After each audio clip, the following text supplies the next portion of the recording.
This 4-year-old beggar girl is put in a trash bag and thrown off a bridge by a cop. But a millionaire saw everything and jumps into the water. But something happens that shocks everyone. Comment what you think will happen. Your opinion is very important, and subscribe to my channel to support my work. Your help is very important. The Snake River flowed gently on that hot afternoon in March in Harmony Creek, Idaho, its dark waters reflecting the aged brick buildings that had witnessed centuries of Idaho history. Ethan Quinton, at 52, adjusted the knot of his Italian tie as he walked across the bridge in the historic downtown, returning from another frustrating meeting with investors in his mining company. The last few months had been particularly difficult for his business, with questions about environmental practices and rumors of financial irregularities eroding his reputation built over decades. The businessman stopped in the middle of the bridge, watching the typical activity of the tourist town. Merchants arranged their goods in the quaint shops. Tourists photographed the historic brick buildings, and the smell of apple pie from the local bakeries mixed with the aroma of the lilac blossoms that decorated the brick-paved streets. Ethan took a deep breath, trying to relieve the tension he carried in his shoulders. He had always been a man of control, accustomed to solving problems with efficiency and businesslike coldness.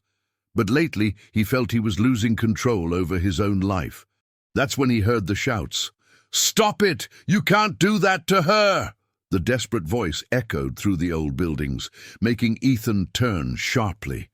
On the other side of the bridge, he saw a scene that chilled his blood. A uniformed man was arguing violently with a middle-aged woman, while a small child was being dragged towards the railing of the bridge.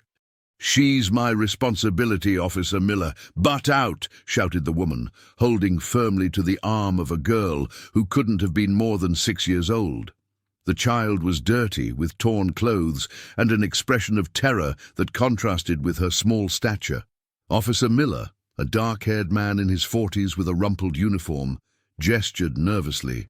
"Dolores, this has gone too far. The girl needs medical attention, not more of this life on the streets." "Medical attention?" Dolores Mendez laughed bitterly, her red eyes showing sleepless nights. "And who's going to pay? You? The government that abandoned us? She stays with me, period." Ethan approached cautiously, trying to understand the situation. The girl, who he would later discover was named Iris, stared fixedly at the dark water of the river, as if calculating something. There was something different in those childish eyes, a precocious intelligence mixed with a deep fear that shouldn't exist in such a young child. "Dolores, for God's sake, think about what you're doing!" Miller tried to approach, but the woman recoiled, taking Iris with her towards the edge of the bridge. "I know exactly what I'm doing," Dolores shouted, her voice echoing through the brick streets. "You don't know anything, nothing about what we've been through, about what this man—" She pointed vaguely towards the center of town, "about what men like that have done to us." It was at that moment that Ethan realized that Dolores was looking directly at him. There was something in her eyes, a recognition, an old anger that disturbed him. He didn't know her, at least not consciously, but the way she looked at him suggested a story he couldn't recall. "Aunt Dolores, please." Iris's small voice cut through the tension. "I don't want this anymore. I'm tired." "Tired?" Dolores laughed hysterically. "You don't even know what tired is, girl. But you'll learn. Everyone will learn." What happened next was so fast that Ethan could barely process it. Miller lunged to grab Dolores. She stumbled on the railing and, in a desperate movement, threw Iris towards the river before being restrained by the officer. The small body of the girl cut through the Idaho afternoon air like a wounded bird, and Ethan didn't think twice. He tore off his expensive jacket, kicked off his Italian shoes, and plunged into the murky waters of the Snake River without hesitation. The water was colder than he expected, and the current stronger, but he managed to reach Iris in a few seconds. When he pulled her to the surface, expecting to find an unconscious and desperate child, Iris surprised him completely. She opened her eyes calmly, as if she had been waiting for that moment, and whispered something that left him completely disconcerted. "Thank you for saving me, mister. But I wasn't really drowning." As they swam towards the bank, Ethan looked at that strange girl he had just met and realized that there was something much more complex happening there. Iris didn't seem like a common victim. There was a cunning in her eyes that suggested she knew exactly what she was doing when she was thrown into the water. When they finally got out of the river, both soaked and breathless, Ethan heard Dolores shouting from the top of the bridge, "You don't know what you're getting into, Ethan Quinton. That girl will destroy your life like you destroyed mine." It was then that the first piece of the puzzle fell into Ethan's mind. Dolores knew him by name and apparently had an old score to settle with him. But looking at Iris, who was trembling beside him on the riverbank, he realized that he would have to discover the truth behind that bizarre situation if he wanted to understand what was really happening. Iris huddled in the towel that Ethan had borrowed from a nearby shopkeeper, her big, clever eyes watching the businessman's every move. They were sitting on a bench in a small town square, still dripping water from the river, while they waited for the arrival of the authorities that Officer Miller had called. "How do you know my name?" asked Ethan, trying to keep his voice calm despite the anxiety he felt. The girl studied him with an intensity disturbing for someone so young. "Everyone in Harmony Creek knows you, Mr. Ethan Quinton," replied Iris, her voice small but firm. "The rich man who owns the big company up in the hills. Aunt Dolores always talked about you." "And what did she say?" Iris hesitated, biting her lower lip. "Bad things.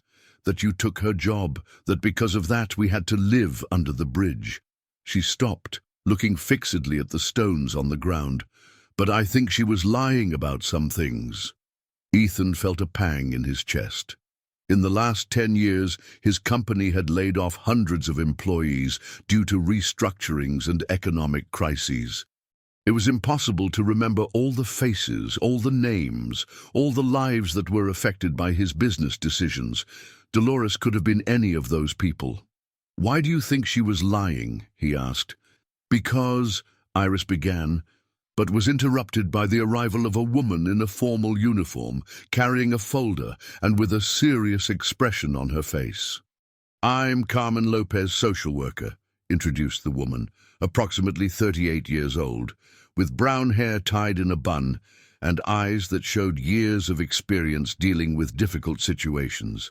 "I need to talk to you about this situation." Ethan stood up, still with wet clothes stuck to his body. "Of course, you can ask whatever you need." Carmen looked suspiciously at him, then at Iris. "Mr. Quinton, what exactly led you to get involved in this situation? Do you know the child or the woman who was with her?" "I don't know the girl, but the woman, Dolores, she seemed to know me. Said things that suggest she worked for my company." "And do you remember her?" Ethan shook his head negatively. "Not specifically. My company has employed many people over the years." Carmen made notes in her folder, but Ethan realized from her tone of voice that she wasn't satisfied with the answers.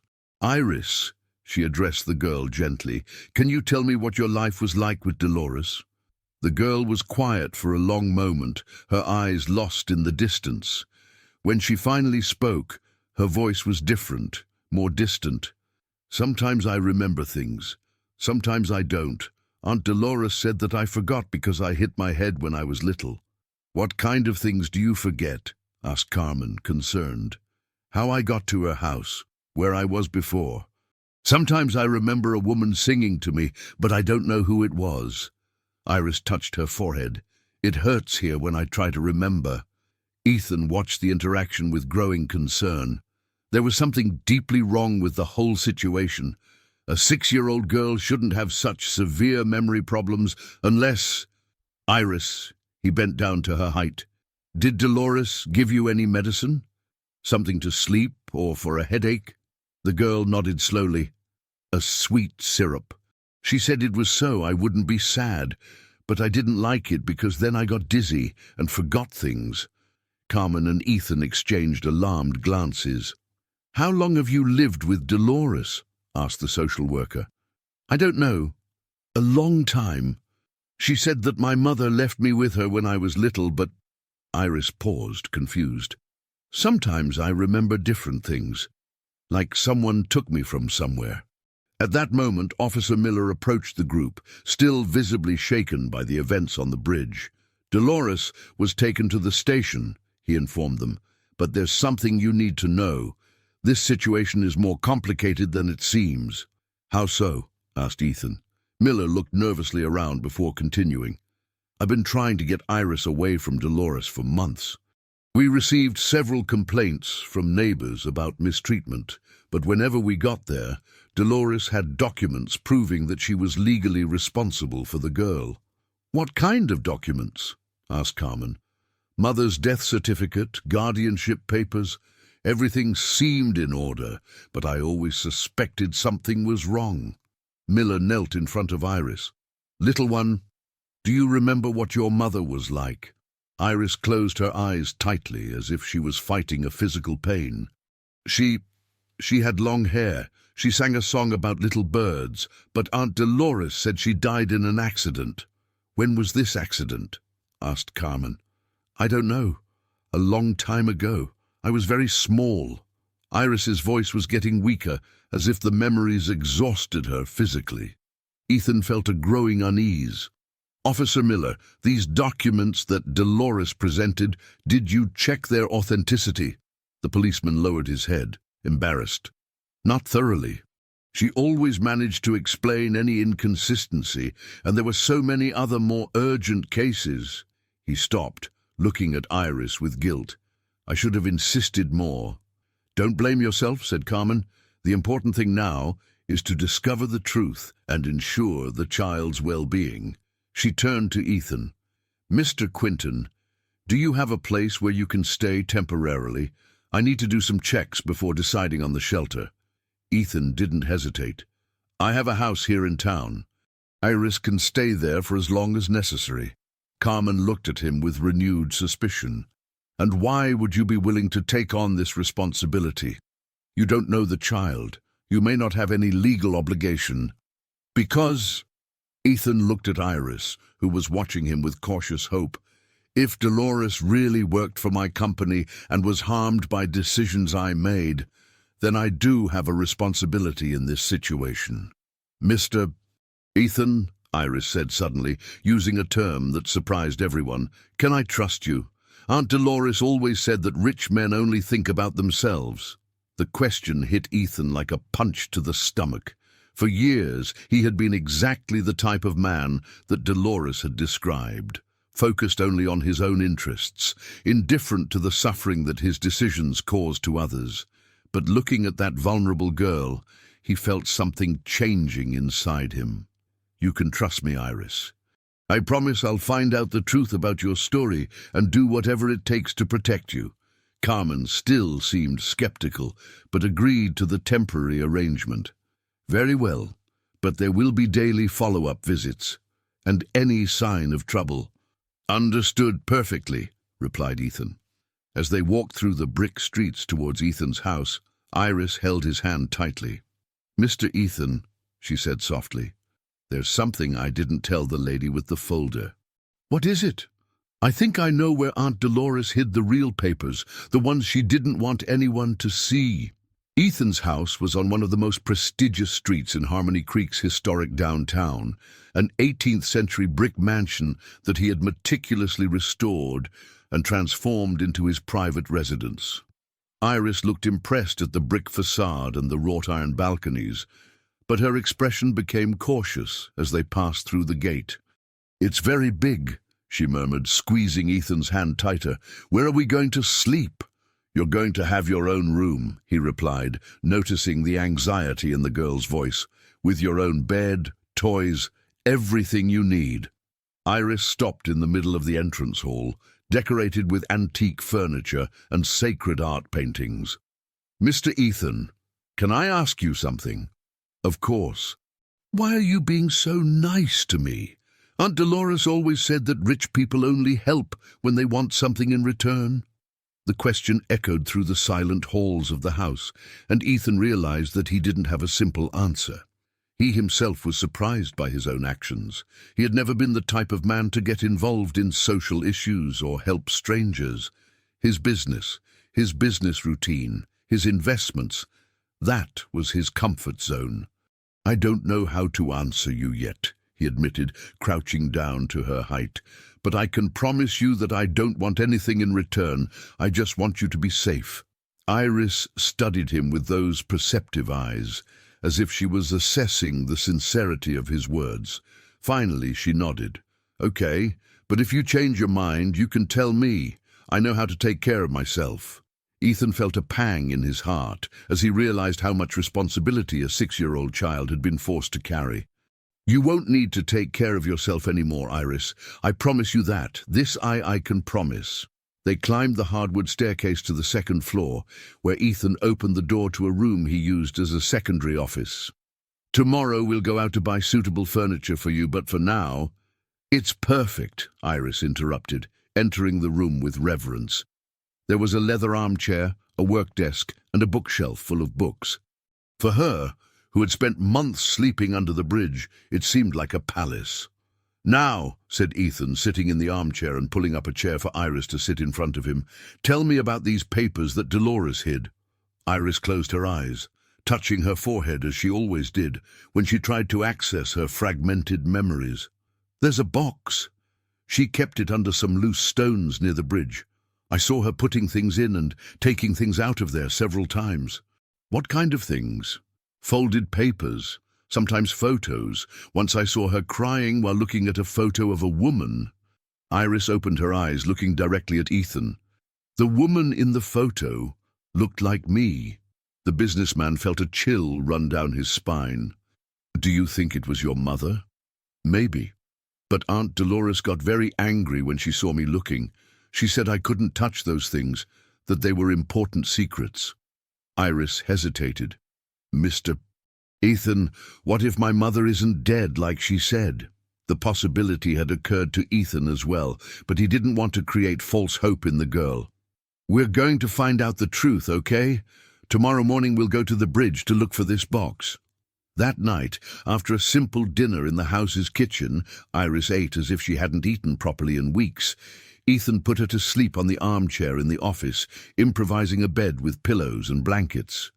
She fell asleep quickly, but her sleep was restless, with murmurs and uneasy movements. Ethan watched her for a while, trying to process how his life had completely changed in just a few hours.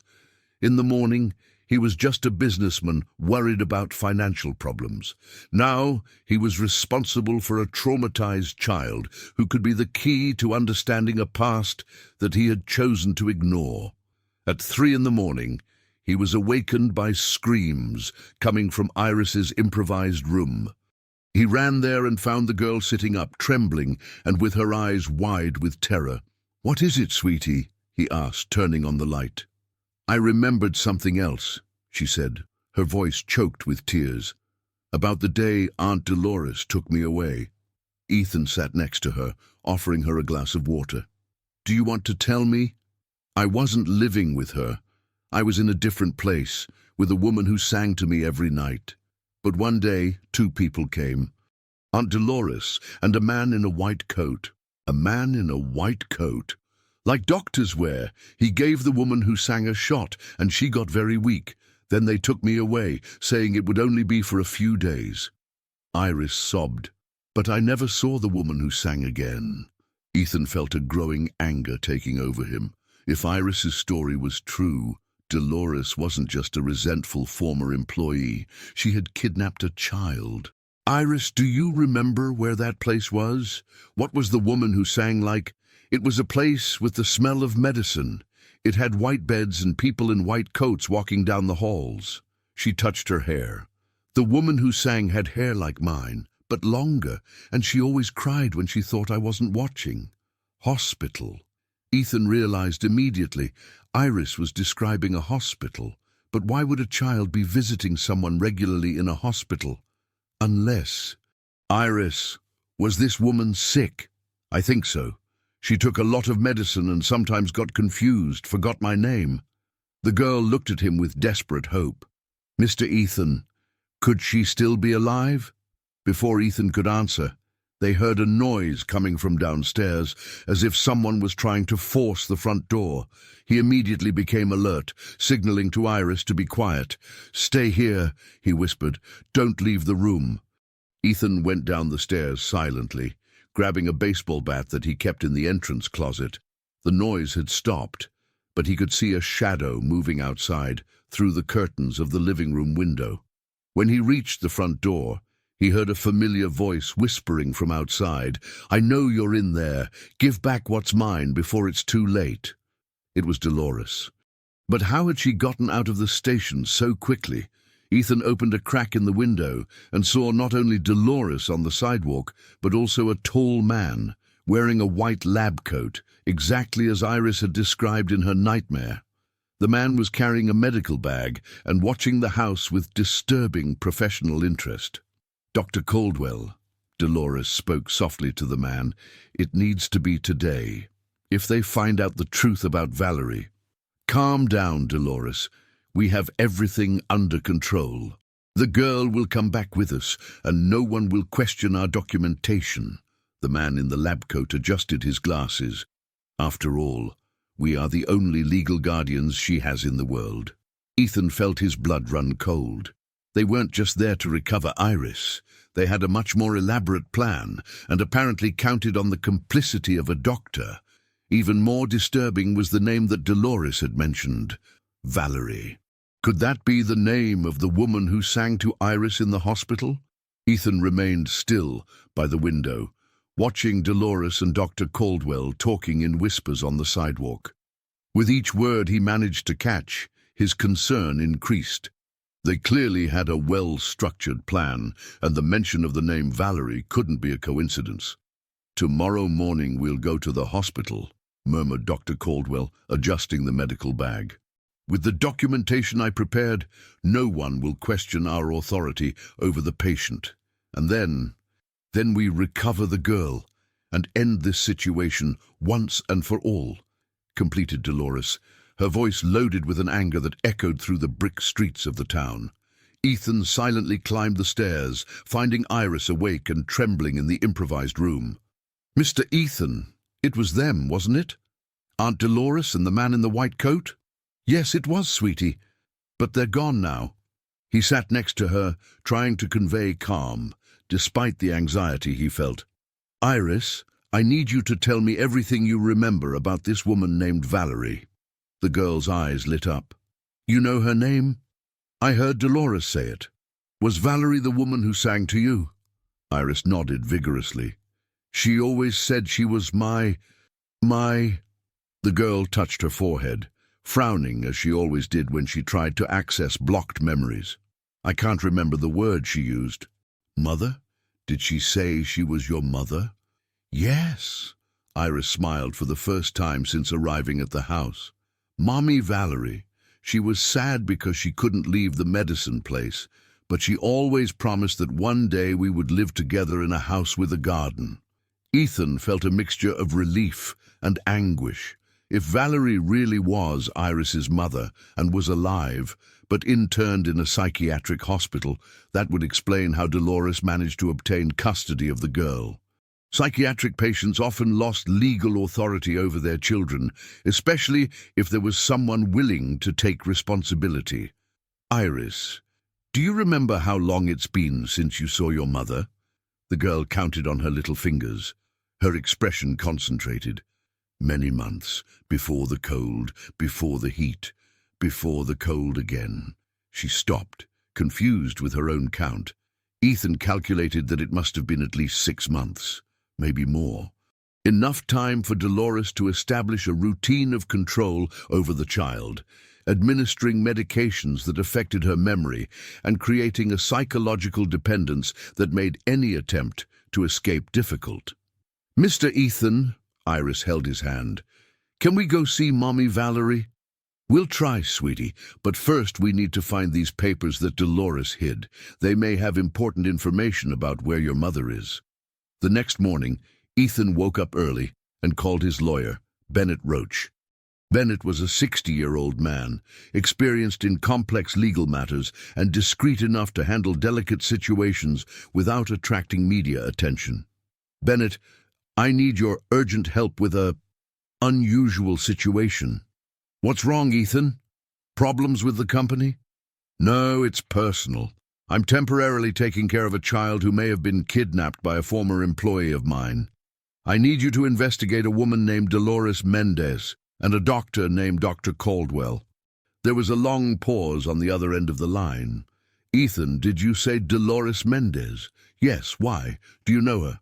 "Yes, I do. I was the one who recommended hiring her at your company about 10 years ago. She was a competent employee, but she had some personal problems that—" "What problems?" interrupted Ethan, sensing that he was about to discover a crucial piece of the puzzle. "Her sister, Valerie, had a severe nervous breakdown. Dolores needed to take care of her niece, and that affected her job performance. When you decided to make cuts in the company—" "My God," murmured Ethan, the realization hitting him like a punch. "Valerie is Dolores's sister, and Iris is Dolores's niece, not an adopted daughter as she has claimed," completed Bennett, understanding the situation. "Ethan, this is much more complicated than it seems. If Valerie is interned and Dolores has legal custody of the child—" "Bennett, I need you to come here now and bring everything you have about Dolores's history at the company." An hour later, Bennett arrived at the colonial house carrying a voluminous folder. Iris hid behind Ethan when she saw the unfamiliar man, but gradually calmed down when she realized that he spoke gently. "I found Dolores's file," said Bennett, spreading documents on the living room table. "She really was an exemplary employee for 3 years. Worked in the administrative department, had great evaluations, never missed." "What changed?" asked Ethan. "According to the records, she started missing frequently after her sister was interned. She asked for several leaves, arrived late, seemed distant. You were going through that difficult period with the mining crisis and I simply fired her without worrying about her personal circumstances," completed Ethan, guilt weighing on his chest. Iris, who had been listening quietly, approached the table. "Can I see the picture of Aunt Dolores when she was good?" Bennett leafed through the documents until he found an old photo from Dolores's employee record. It was a different woman from the one Ethan had seen on the bridge, younger, smiling, with hope in her eyes. "She looks like Mommy Valerie," commented Iris, touching the photo delicately. "But Mommy was sadder." "Iris," said Bennett carefully, "can you tell me what your visits to your mother in the hospital were like?" "Aunt Dolores took me every Sunday. We stayed in a small room with other people. Mommy always cried when she saw me, but she cried happily." Iris paused, concentrating on the memory. "Until one day the doctor in the white coat said that Mommy was very sick and couldn't receive visitors anymore." "What doctor was that?" asked Ethan. "Dr. Caldwell. He always looked at me in a strange way, as if he was thinking something." Iris shuddered. "I didn't like him." Bennett made notes quickly. "I need to investigate this Dr. Caldwell and find out which hospital Valerie is interned in. If she really is your mother, Iris, you have the right to see her." "But first," said Ethan, "let's look for those documents that Dolores hid. They may have information that can help us understand this whole situation." The three left the house towards the bridge, but when they arrived at the place where Iris had seen Dolores hide the box, they found only overturned stones and excavated earth. Someone had gotten there before them. "She took everything," said Iris, disappointed. "Now we'll never find out the truth." But Ethan noticed something that the others didn't see. Footprints in the soft earth that led not to the town, but in the opposite direction, towards the road that left Harmony Creek. "Bennett," he said with growing urgency, "I don't think Dolores and Dr. Caldwell are just trying to recover Iris. They're fleeing with the evidence." At that moment, Ethan's cell phone rang. It was Carmen, the social worker, and her voice was tense. "Mr. Quinton, I need to talk to you urgently. I just discovered something disturbing about the documents that Dolores presented. They are false, but not in the way we imagined. Carmen arrived at Ethan's house an hour later, bringing with her a folder full of documents and a serious expression that immediately put everyone on alert. Iris hid again behind Ethan, still distrustful of unknown adults, but watching carefully every movement of the social worker. "What did you find out?" asked Ethan, indicating for her to sit in the living room. "The documents that Dolores presented are not just falsified," began Carmen, spreading papers on the coffee table. "They were created using an internal system of the Meadowbrook Psychiatric Hospital in Boise. Someone with access to the official systems forged all the documentation." Bennett leaned in to examine the papers. "This suggests internal complicity. Someone inside the hospital is helping Dolores." "Exactly, and that someone is probably Dr. Alan Caldwell, who has been the head of the psychiatric department at Meadowbrook for 5 years. Carmen showed a printed photo from a medical website.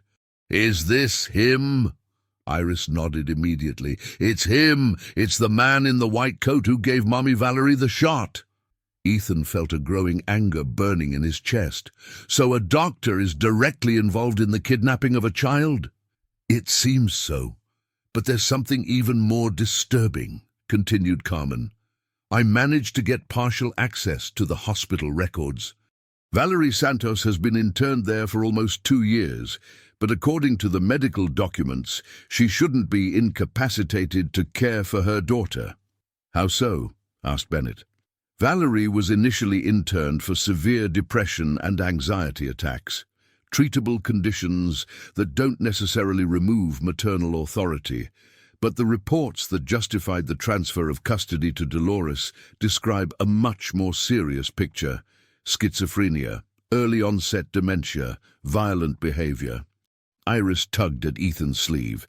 "Mr. Ethan, Mommy was never violent. She just cried a lot and sometimes forgot things because she took a lot of medicine." "Exactly what we suspected," said Ethan. "Dr. Caldwell altered Valerie's diagnosis to justify removing custody, and Dolores took advantage of the situation." "But why?" asked Bennett. "What would be Dolores's motivation for all this manipulation?" Carmen hesitated before answering. "There are records that Dolores receives a government assistance pension for being responsible for a child in a vulnerable situation. Besides," she paused, looking at Iris carefully, "there are indications that she used the girl to get handouts and donations in tourist spots around town." The silence that followed was heavy. Iris lowered her head, clearly ashamed, and Ethan felt a fury that he had never experienced before. Not only had Dolores kidnapped the child, she had exploited her financially. "There's more," continued Carmen. "I discovered that Dr. Caldwell and Dolores have known each other for a long time. They were married." The revelation hit everyone like a lightning bolt. "Married?" repeated Bennett. "Divorced 3 years ago, but they kept in touch. Apparently, when Ethan fired Dolores, she sought help from her ex-husband. That's when they started to plan all this." Ethan stood up, walking to the window that overlooked the brick street. "So this is all revenge. Dolores blames me for losing her job and decided to hit me in the worst possible way." "But how?" asked Bennett. "You didn't even know Iris existed." "I haven't figured out that part yet," admitted Carmen, "but there's something strange about how you met yesterday. It was very convenient that Dolores took Iris exactly to the bridge where you usually pass." Iris raised her head shyly. "Mr. Ethan, can I tell you something?" "Of course, sweetie. Aunt Dolores was always watching you. She knew that you passed on the bridge every Tuesday and Thursday at lunchtime. She said she was waiting for the right moment." "The right moment for what?" asked Ethan, but he already suspected the answer. "To make you feel guilty," replied Iris with a disturbing wisdom for her age. "She always said that rich men like you only care about children when they feel responsible for them." The manipulation had been even more elaborate than Ethan imagined. Dolores had studied his routine, waited for the perfect moment, and orchestrated the entire scene on the bridge so that he felt obligated to intervene. She knew his business personality well enough to know that he would feel responsible if he discovered a personal connection to the child's suffering. But something went wrong with her plan, observed Bennett. If the goal was to make you feel guilty, why is she trying to recover Iris now? Because I got more involved than she expected, realized Ethan.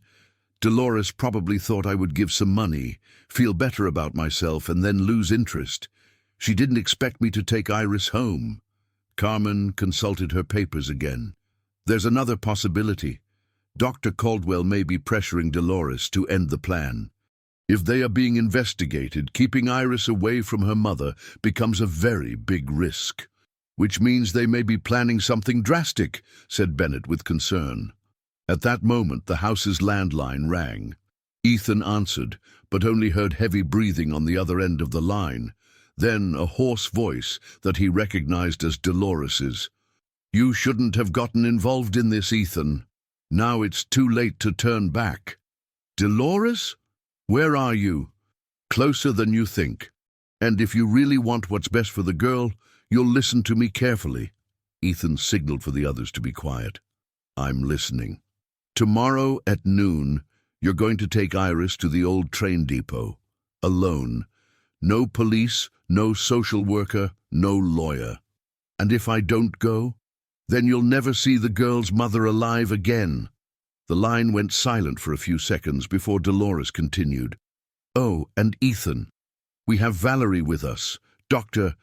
Caldwell removed her from the hospital this morning for a special treatment."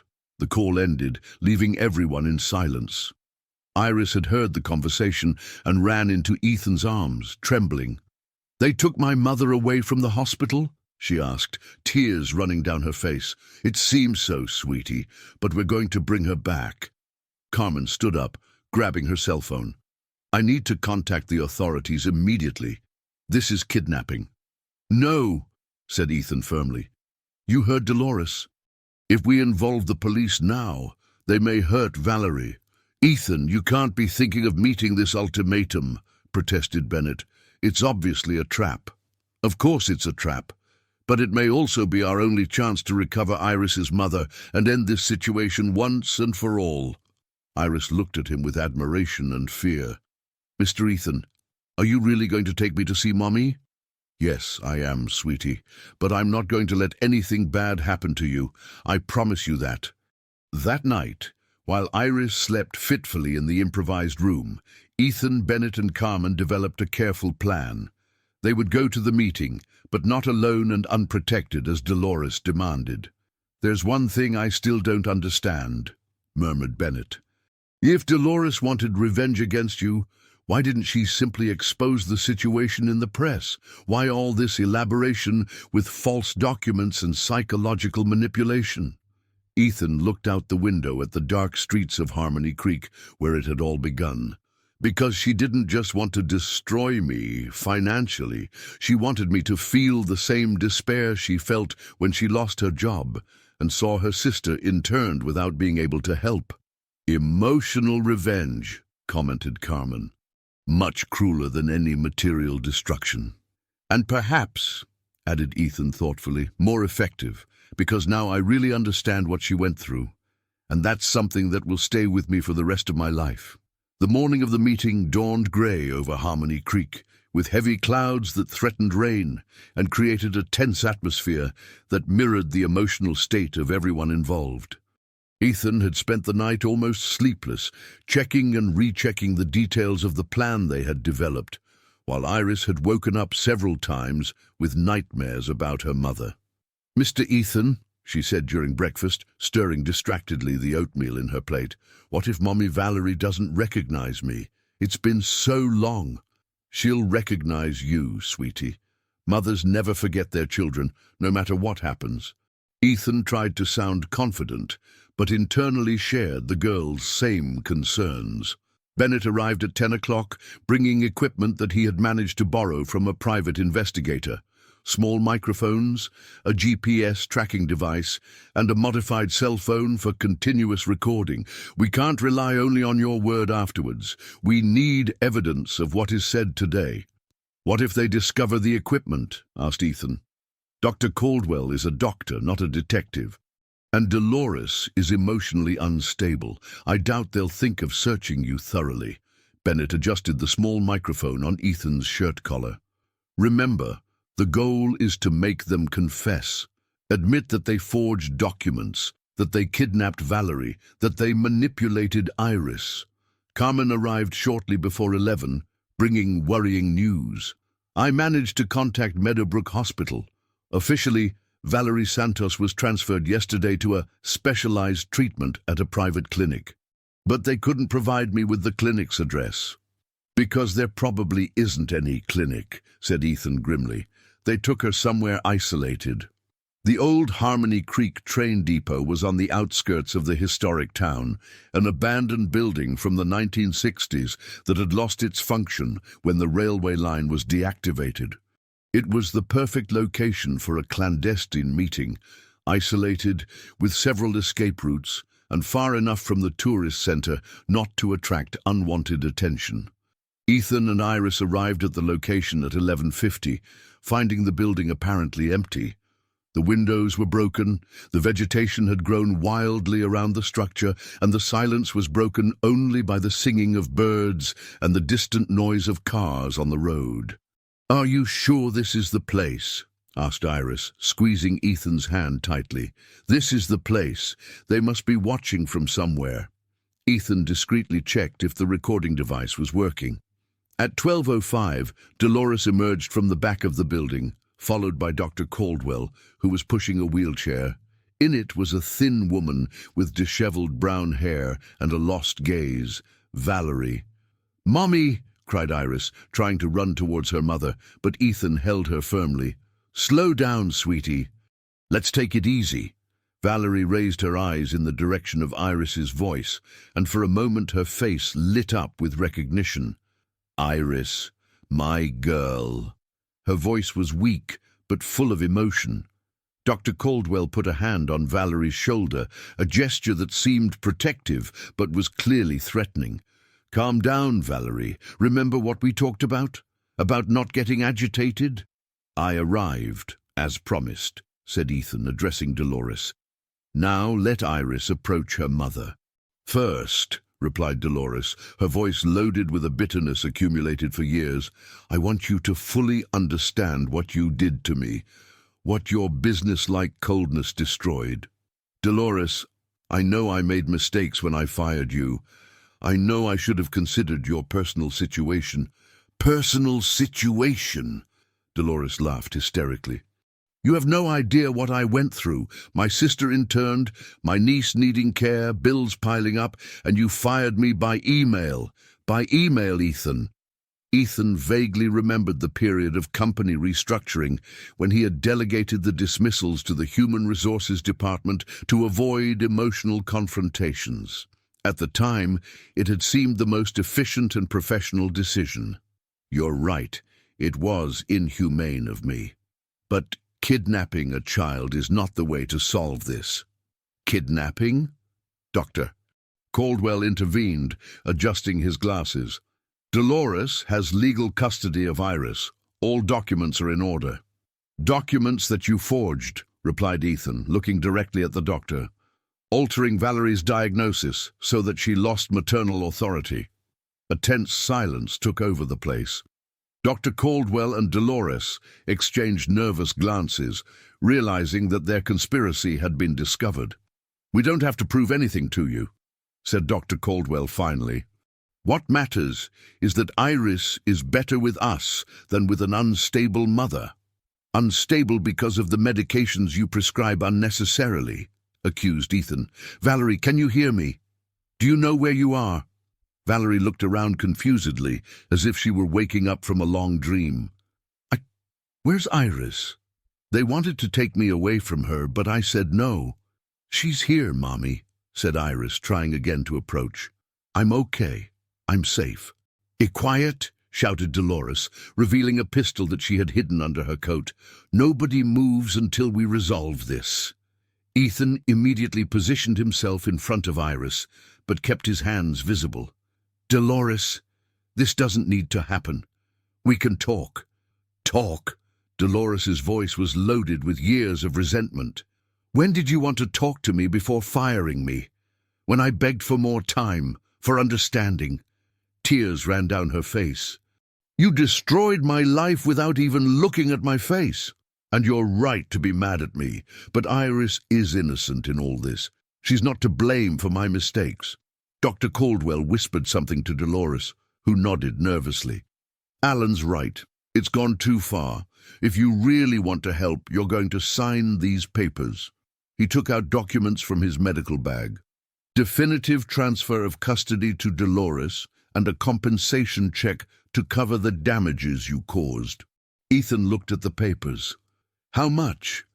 $500,000, and you never try to contact the child again. And Valerie? Valerie will continue to receive proper treatment at the hospital under my personal supervision. The way Dr. Caldwell said that made it clear that Valerie would remain medicated and controlled. Iris tugged at Ethan's shirt. Mr. Ethan, don't sign, please. I want to stay with you and Mommy Valerie. It was at that moment that Valerie slowly rose from the wheelchair, surprising everyone. Alan, she said, her voice clearer than it had been until then. Did you give me the wrong medication again? Valerie, sit down. You're not well. I know exactly how I am. Valerie looked directly at Dolores. And I know what you did to me, to my daughter. The sudden change in Valerie's behavior left Dr. Caldwell visibly nervous.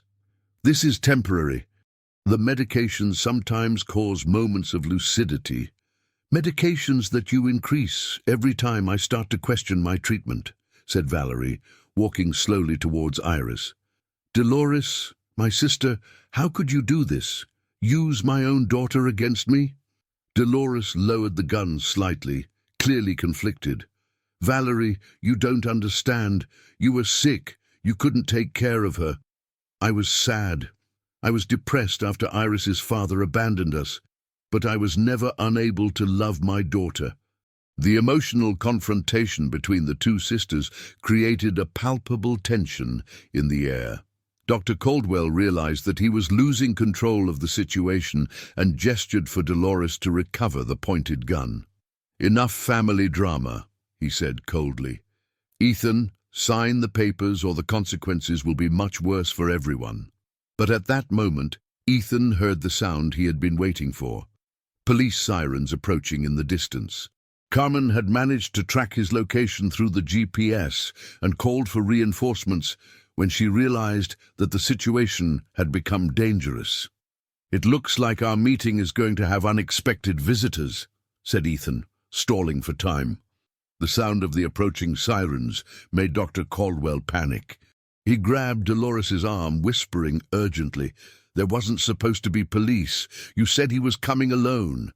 "I didn't call anyone," Dolores protested, but her voice trembled with increasing uncertainty. The gun in her hand swayed dangerously between Ethan and her own mental confusion. Valerie seized the distraction to move closer to Iris. Her steps were slow, still weak from months of excessive medication, but there was a determination in her eyes that hadn't been there for a long time. "My girl," she murmured, stretching out her trembling arms. "Mommy's here now." "Nobody move!" shouted Dr. Caldwell, pulling a syringe from his medical bag. "Valerie, you need your medication. You're having another episode." "I'm not having any episode!" Valerie turned to him with a strength that surprised everyone. "You've been drugging me for months to keep up this charade. How many times did you increase my medication when I started asking about Iris?" The direct accusation made Dr. Caldwell recoil, but he kept the syringe in his fist. "You're delirious. You have a history of hallucinations, remember? It's all documented. Documented by you." Valerie took another step towards her daughter. Every false report, every invented diagnosis, all to justify why a mother can't take care of her own child. Ethan realized that Valerie was recovering not only her lucidity, but also her memories of the last few months. Dr. Caldwell's plan to keep her constantly sedated was failing at the worst possible moment for him. "Dolores," said Ethan calmly, "are you seeing what really happened here? Your ex-husband wasn't helping you. He was using you to cover up medical crimes." "Shut up!" Dolores shouted, but there were tears in her eyes. "Alan told me it was the only way to make you pay for what you did to me." "And you believed that kidnapping a child was justice?" The sirens were closer now, and Dr. Caldwell made a desperate decision. He advanced towards Valerie with the syringe, but Iris, with the agility of a child who had learned to survive on the streets, threw herself between them. "Don't hurt my mother!" she cried, clinging to Valerie's legs. The daughter's protective gesture had a devastating effect on Valerie. All the fog of the medications, all the confusion of the last months seemed to dissipate at once. She looked at Dr. Caldwell with an unsettling clarity. "Alan Caldwell," she said, her voice gaining strength, "you falsified my medical reports, increased my medication against medical advice, and collaborated in the kidnapping of my daughter. And all this is being recorded." Dr. Caldwell looked around nervously. "Recorded? By whom?" Ethan discreetly touched the device hidden in his shirt. "By the police, who are already on their way, and by equipment I carry with me. Every word you have said here today can be used against you." The revelation made Dolores lower the gun completely. "Alan, you guaranteed me that this would be clean, that no one would find out." "You're an idiot, Dolores!" exploded Dr. Caldwell. "Always have been. Did you really think we could blackmail a millionaire businessman and get away with it?" The sudden cruelty in Dr. Caldwell's words revealed his true nature. Dolores recoiled as if she had been slapped, realizing finally that she had been manipulated not only by Ethan years ago, but also by the man she had trusted for her revenge. You used me," she whispered. "Used my pain, my anger. Of course I used you. Did you think I would do this for love? For solidarity?" Dr. Caldwell laughed bitterly. "I had my own problems at the hospital. Investigations about medications, suspicions about inadequate treatments. I needed a distraction, a scapegoat." At that moment, 3 police cars entered the courtyard of the abandoned depot, followed by an ambulance. Carmen got out of the first car, accompanied by 2 investigators and Officer Miller. "Dr. Alan Caldwell," shouted Miller, "you are under arrest for falsifying medical documents, kidnapping, and unlawful imprisonment." Dr. Caldwell looked around desperately, realizing that there was no escape route. In a last act of despair, he tried to apply the syringe to himself, but was restrained by the police before he could complete the gesture. "No!" he cried as he was handcuffed. "You don't understand. I was protecting the hospital. Valerie Santos is dangerous, has a history of violence." "The only history of violence here is yours," said Carmen, approaching the group. "We gained access to your true medical records, Dr. Caldwell. We know about the other patients you kept interned unnecessarily." Details. The revelation that there were other cases shocked everyone. Dr. Caldwell wasn't just a corrupt doctor. He had turned his practice into a systematic scheme of fraudulent internments. Dolores let herself fall to the ground, sobbing.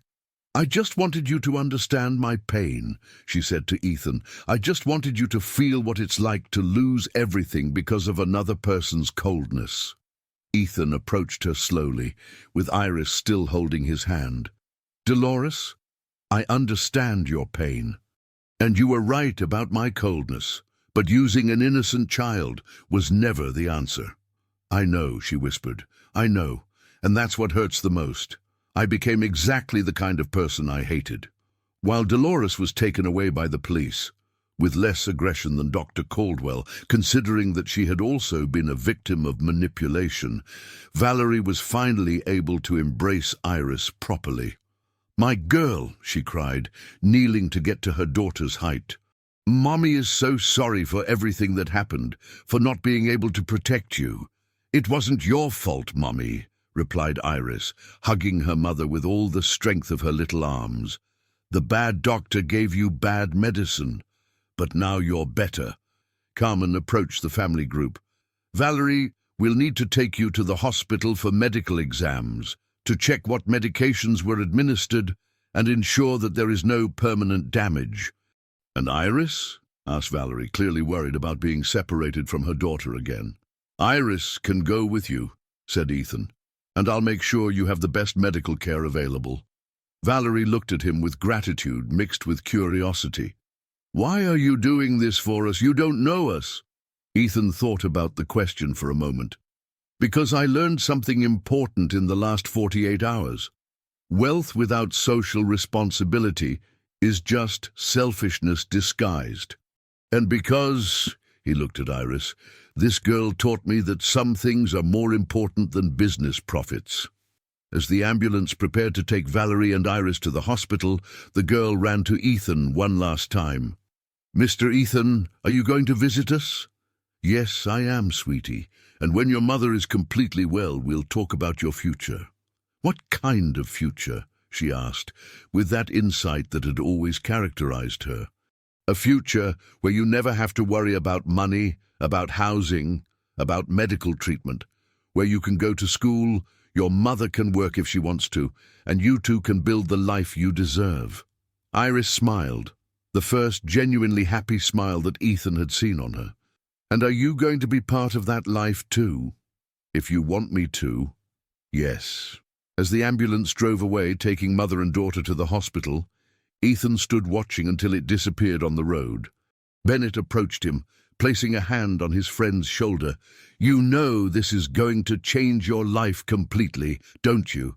I know, and maybe it's exactly what I needed. 3 weeks after the events at the abandoned depot, Ethan found himself in the waiting room of the St. Luke's Hospital in Boise, awaiting the results of Valerie's latest exams. The doctors had spent weeks detoxifying her from the inappropriate medications that Dr. Caldwell had prescribed, and finally she was showing signs of complete recovery. Mr. Quinton?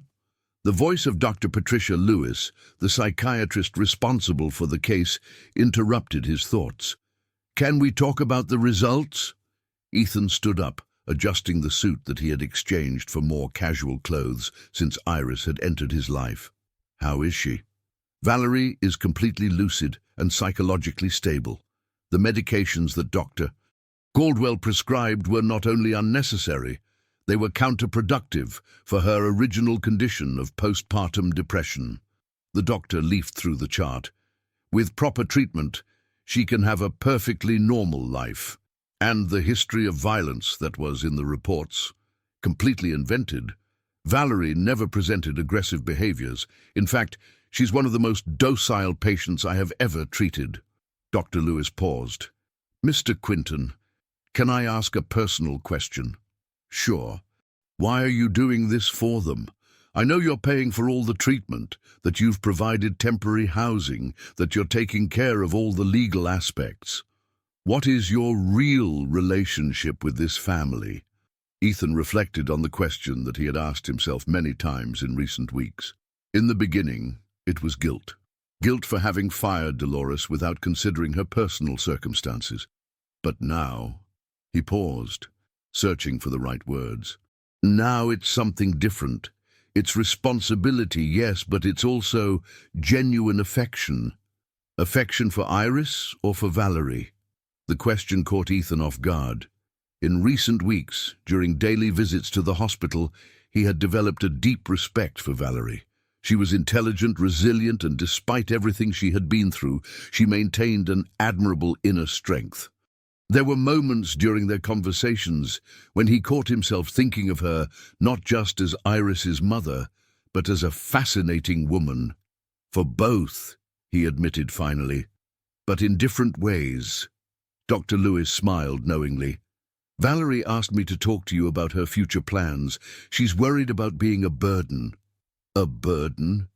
Ethan was genuinely surprised. Why would she think that? Because she knows men like you.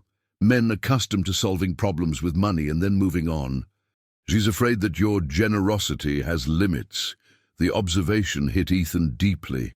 It was exactly the type of man that he had been for decades. Efficient, distant, solving social problems with checks, and then forgetting them. But Iris and Valerie had changed something fundamental in his perspective. Can I talk to her now? Sure. She's in the garden with Iris. Ethan found mother and daughter sitting on a bench under a flowering tree, Iris drawing in a new notebook while Valerie read a book. The scene was so peaceful that he hesitated to interrupt, but Iris saw him first. "Mr. Ethan," she cried, running to hug him, "look what I drew today." The drawing showed 3 figures in a house, a woman, a man, and a child, all smiling. It was simple, but full of hope. "It's beautiful, sweetie." He turned to Valerie, who had stood up politely. "How are you feeling?" "Better every day," she replied, but there was a tension in her voice. "Ethan, we need to talk." Iris, realizing that the adults wanted privacy, announced that she was going to show her drawing to the nurses, leaving them alone in the garden. "Dr. Lewis said that you're worried about being a burden," Ethan began. Valerie sighed. "It's not just that. It's that I don't understand your motivations. Men like you don't do this without expecting something in return. Men like me, rich, powerful, accustomed to getting everything they want." She looked him directly in the eyes. "What do you want from us, Ethan?" The direct question disarmed him. I want you to be happy. I want Iris to have the childhood she deserves, that you have the life that Dr. Caldwell and Dolores stole from you. And then, when we manage to establish ourselves, when we no longer need your financial help, what happens then?" Ethan realized that Valerie was testing his true intentions. She had been betrayed by people close to her before, by her sister, by her brother-in-law doctor, and wouldn't easily trust anyone else. "Then I hope you'll allow me to continue being part of your lives. Not as a benefactor, but as family." Family. The word came out as a whisper. "Iris calls me Mr. Ethan, and I've started to think of her as the daughter I never had." Ethan paused, gathering courage. "And you've become very important to me too." Valerie was silent for a long moment, processing his words. "Ethan, I need to be honest with you about something." "What is it?" "Iris is not my biological daughter." The revelation hit Ethan like a lightning bolt. "What do you mean?" "I found her 3 years ago, abandoned in an orphanage in Boise. She was about 3 years old at the time, with no known family, no proper documents." Valerie looked at where Iris was playing with the nurses. "I fell in love with her immediately and started the adoption process. But you always referred to her as your daughter, because that's how I feel. Biology doesn't define motherhood." Valerie faced him again. "But I thought you should know the truth before making any decisions about our future." Ethan processed the information. "And Dolores knew this?" "She knew. It was one of the things she used to get temporary custody. She claimed that I was unstable and couldn't properly care for an adopted child." Valerie clenched her fists, as if love wasn't enough. "But it is enough," said Ethan firmly. "You're Iris's mother in every aspect that matters, and that doesn't change any of my feelings for you both." Tears glistened in Valerie's eyes. "Are you sure? Because if you decide you don't want to be involved with us anymore, I need to know now. Iris has already become very attached to you, and I can't let her suffer another loss." Ethan approached her, taking her hands in his. "Valerie, in recent weeks, you and Iris have become the most important people in my life. The revelation about the adoption only confirms what I already knew, that family isn't about blood, it's about choice and love. And you choose us. Every day, if you'll have me." At that moment, Iris ran back to them, stopping abruptly when she saw the adults holding hands. "Are you going to date?" she asked with the typical frankness of children. Ethan and Valerie laughed, the tension dissipating. "What do you think of that?" asked Valerie to her daughter. "I think it's good. That way we can be a real family, not just in my drawing." But that afternoon, a call from Bennett brought disturbing news. "Ethan, there's a problem. Iris's biological family has been located." Ethan's blood ran cold. "What do you mean?" "A maternal aunt has appeared claiming that Iris was kidnapped from the orphanage 3 years ago. She has documents, Ethan, and she's demanding custody of the child. The happiness that had filled the hospital garden evaporated instantly. Ethan looked at Valerie, who had paled, and at Iris, who continued drawing, oblivious to the new storm that was approaching their lives. Bennett, this woman, does she have legal legitimacy? Apparently, yes. And there's something more disturbing. She learned about the case through press coverage of Dr. Caldwell's arrest. Ethan, I think we're dealing with yet another person who wants to take advantage of the situation. Ethan closed his eyes, realizing that the fight for Iris's well-being was far from over. The woman who introduced herself as Shirley Matthews, 42, arrived at Bennett's office on a rainy April morning, carrying a voluminous folder and a determined expression that immediately put everyone on alert. Ethan had insisted that Valerie and Iris be present at the meeting, despite his lawyer's objections about the emotional burden of the situation. "So you're the person who has been taking care of my niece," said Shirley, addressing Valerie with a tone that mixed accusation and condescension. "I must admit I was surprised to discover that someone had adopted a child without properly verifying her origin." Valerie held tightly to Iris's hand, who was hiding behind her. All legal procedures were followed. Iris was officially available for adoption at the orphanage. "Officially available because my family was deliberately kept in the dark about her location," retorted Shirley, opening her folder. "My sister, Christina Matthews, died when Iris was 2 years old. I was out of the country at the time, taking care of my own family, and when I returned, I discovered that Iris had disappeared from the system." Bennett examined the documents that Shirley presented. "These appear to be legitimate birth certificates. And there's a death certificate for Christina Matthews, dated 3 years ago. But why didn't you look for Iris before?" asked Ethan. 3 years is a long time for a concerned aunt." Shirley looked at him disdainfully. "I was living in Europe, Mr. Quinton, building a stable life so I could offer a suitable home for my niece. I didn't know she was being cared for by strangers. Strangers who love and care for her," said Valerie firmly. "Where were you when Iris was abandoned in the orphanage? Where were you when she needed family? I didn't know she had been placed in an orphanage. I thought she was with social services temporarily." Shirley leaned forward, her voice gaining a more aggressive tone. "And now I discover that she was given to a woman with a history of mental instability." "That history was falsified," interrupted Bennett. "As you must know, considering the press coverage of the case. Falsified or not, the fact is that Iris didn't receive proper family care. She should have been placed with me from the beginning." Throughout this discussion, Iris remained silent, but Ethan noticed that she was trembling. He bent down to her height. "Iris, do you remember anything about your biological family?" The girl shook her head. "I don't remember the mommy who died. I don't remember any aunt." She looked at Shirley distrustfully. "I don't remember her."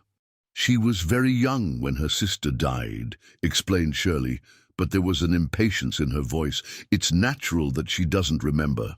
"Shirley," said Bennett carefully, "can you tell me exactly how you learned about Iris's current case?" "I read about Dr. Caldwell's arrest in the newspapers. When I saw the child's picture and the name, I knew immediately that it was my niece." "And how are you absolutely sure it's the same child?" Shirley hesitated for a fraction of a second before answering. "She has my sister's eyes, and a small scar on her left knee that she's had since she was a baby." Everyone looked at Iris's knee, which really did have a small scar, but Ethan noticed something strange in the way Shirley had provided that information, as if it had been prepared in advance. "Shirley, can you show us photos of Christina? Family documents?" asked Valerie. "Of course." Shirley took some photos from her folder. "This is Christina with Iris when she was a baby." Ethan examined the photos. There was a physical resemblance, but the images were of low quality and could be of any woman with a small child. "Are these the only photos you have?" "Unfortunately, yes." Christina wasn't one for taking pictures, and many things were lost after she died. Bennett made notes as he spoke. Shirley, I'll need to verify all this documentation. Meanwhile, I need to ask, what are your exact intentions regarding Iris? I want to take her with me to Seattle, where I live now. I have a suitable house, financial stability, and I can offer her a better life. Better than what? Asked Valerie, indignant. Better than being raised by an adoptive mother with mental problems and a businessman who is clearly trying to buy a clean conscience. The accusation left everyone in tense silence. Iris began to cry quietly, clearly disturbed by the hostility in the room. Enough, said Ethan, standing up. Iris shouldn't be hearing this. We'll continue this conversation without her present. But Iris clung to Valerie's arm. Mommy, I don't want to go with her. I don't know her. I want to stay with you and Mr. Ethan. Shirley observed the child's reaction with an expression that Ethan couldn't decipher. Iris, honey, I know it's confusing now, but I'm real family. Blood of your blood. Mommy, Valerie is my real family, said Iris with surprising firmness. She sang to me when I had nightmares. She protected me when I was scared. You weren't there. Because I didn't know where you were, Shirley insisted, but her voice was getting less patient. At that moment, Carmen arrived at the office. She had been invited by Bennett to give her professional opinion on the situation. Sorry I'm late, she said, greeting everyone. Shirley Matthews, I presume. Yes. And you are? Carmen Lopez, social worker responsible for Iris's case. Ms. Matthews, can I ask you some questions about your current situation? Sure. You mentioned that you were in Europe. Can you show me immigration records, proof of residence there? Shirley seemed slightly uncomfortable. Some documents are still being translated. Bureaucratic issues. I understand. And your current job? I work in business consulting. I have my own company. Company name? Matthews Consulting. It's a small but stable company. Carmen made notes. And how do you plan to take care of Iris? She'll need psychological support due to the recent trauma. Obviously, I'll provide all the necessary support. I have adequate financial resources. Resources obtained how? The question caught Shirley off guard. Through my work, obviously. Shirley, interrupted Bennett, I need to be direct with you. Your story has some inconsistencies that need to be clarified before we consider any change in Iris's custody. What inconsistencies? First, you claim to have been in Europe for 3 years, but you don't have adequate documentation to prove it. Second, your company doesn't appear in any official records that we've managed to find. Third, you learned about Iris through the press. But how were you sure it was your niece just from a newspaper photo? Shirley became visibly agitated. Are you questioning my word? I'm the child's legitimate family. Legitimate family who abandoned a 2-year-old child in the system for 3 years, said Valerie. Even if your documents are true, that doesn't erase the fact that you weren't here when Iris needed you. I didn't abandon her. I didn't know. You didn't know because you didn't bother to look, said Ethan. And now, coincidentally, you appear right after the case gained notoriety in the press. Carmen addressed Iris, who was still hiding behind Valerie. Iris, would you like to spend some time with Shirley? Get to know her better? No, replied Iris without hesitating. I want to stay with my family. But I'm your family too, insisted Shirley. And for the first time her mask of patience slipped completely. Blood family has legal priority over adoptive ones. Not in this case, said Bennett firmly. Iris already has an established family, and any change would need to be in her best interest, not based solely on kinship claims. Shirley stood up abruptly. You'll regret this. I have legal rights, and I'll use all the resources necessary to recover my niece.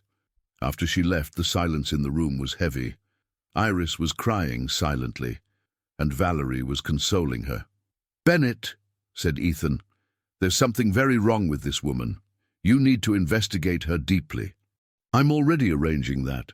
But Ethan, if she really is Iris's aunt and manages to prove it legally, Then we'll fight with everything we have, said Ethan. Iris isn't going to be torn away from another family. Carmen looked thoughtful. There's something that bothers me about her story. I'm going to do some checks on my own. That night, Ethan received a call that changed everything again. It was Officer Miller, the policeman who had helped in the original case. Ethan, you need to know something about this Shirley Matthews. She's not who she says she is. Miller's revelation echoed through the phone like thunder in the silent Idaho night. Ethan held the device tightly, feeling his heart accelerate as he processed the policeman's words.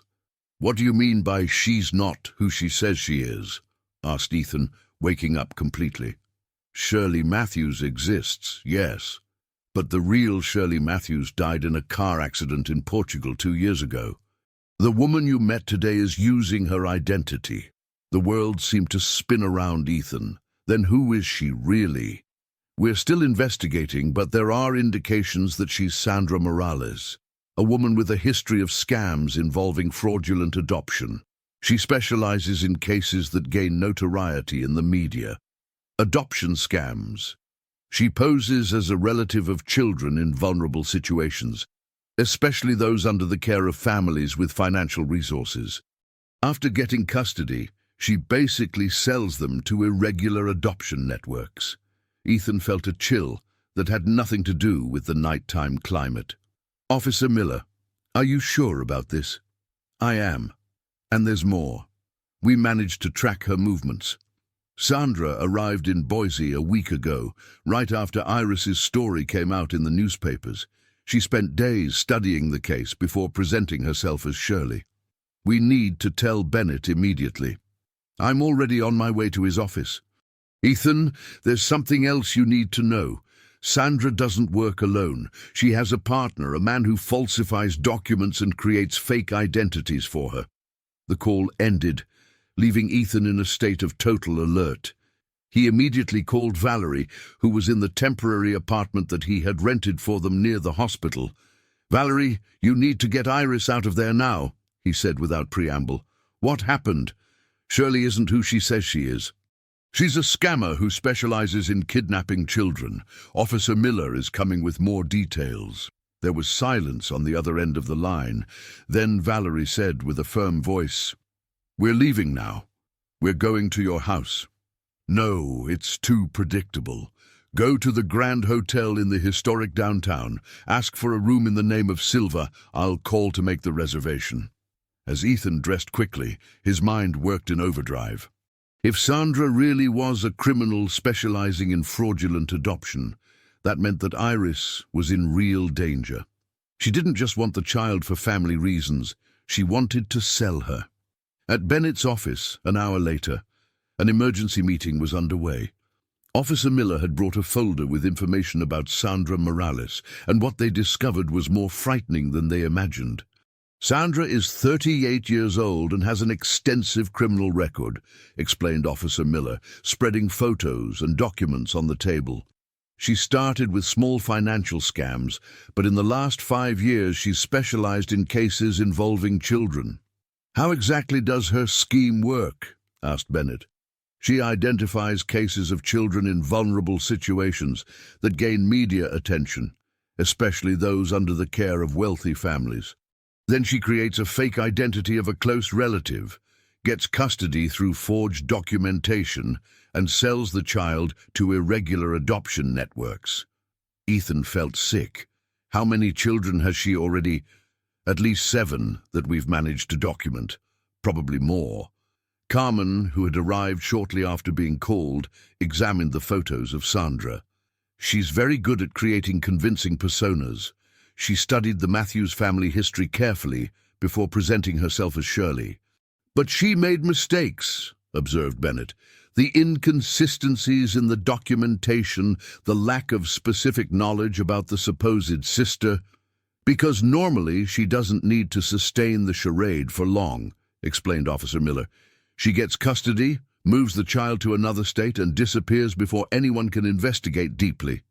At that moment, Ethan's phone rang. It was Valerie, and her voice was filled with panic. Ethan, she's here! Sandra is at the hotel! She saw us arriving and is demanding that I hand Iris over to her. Where are you exactly? In the room, but she's in the hallway banging on the door. She says she has a court order. Do not open the door under any circumstances. We're going there. Ethan Bennett and Officer Miller raced to the Grand Hotel, finding a tense scene on the second floor.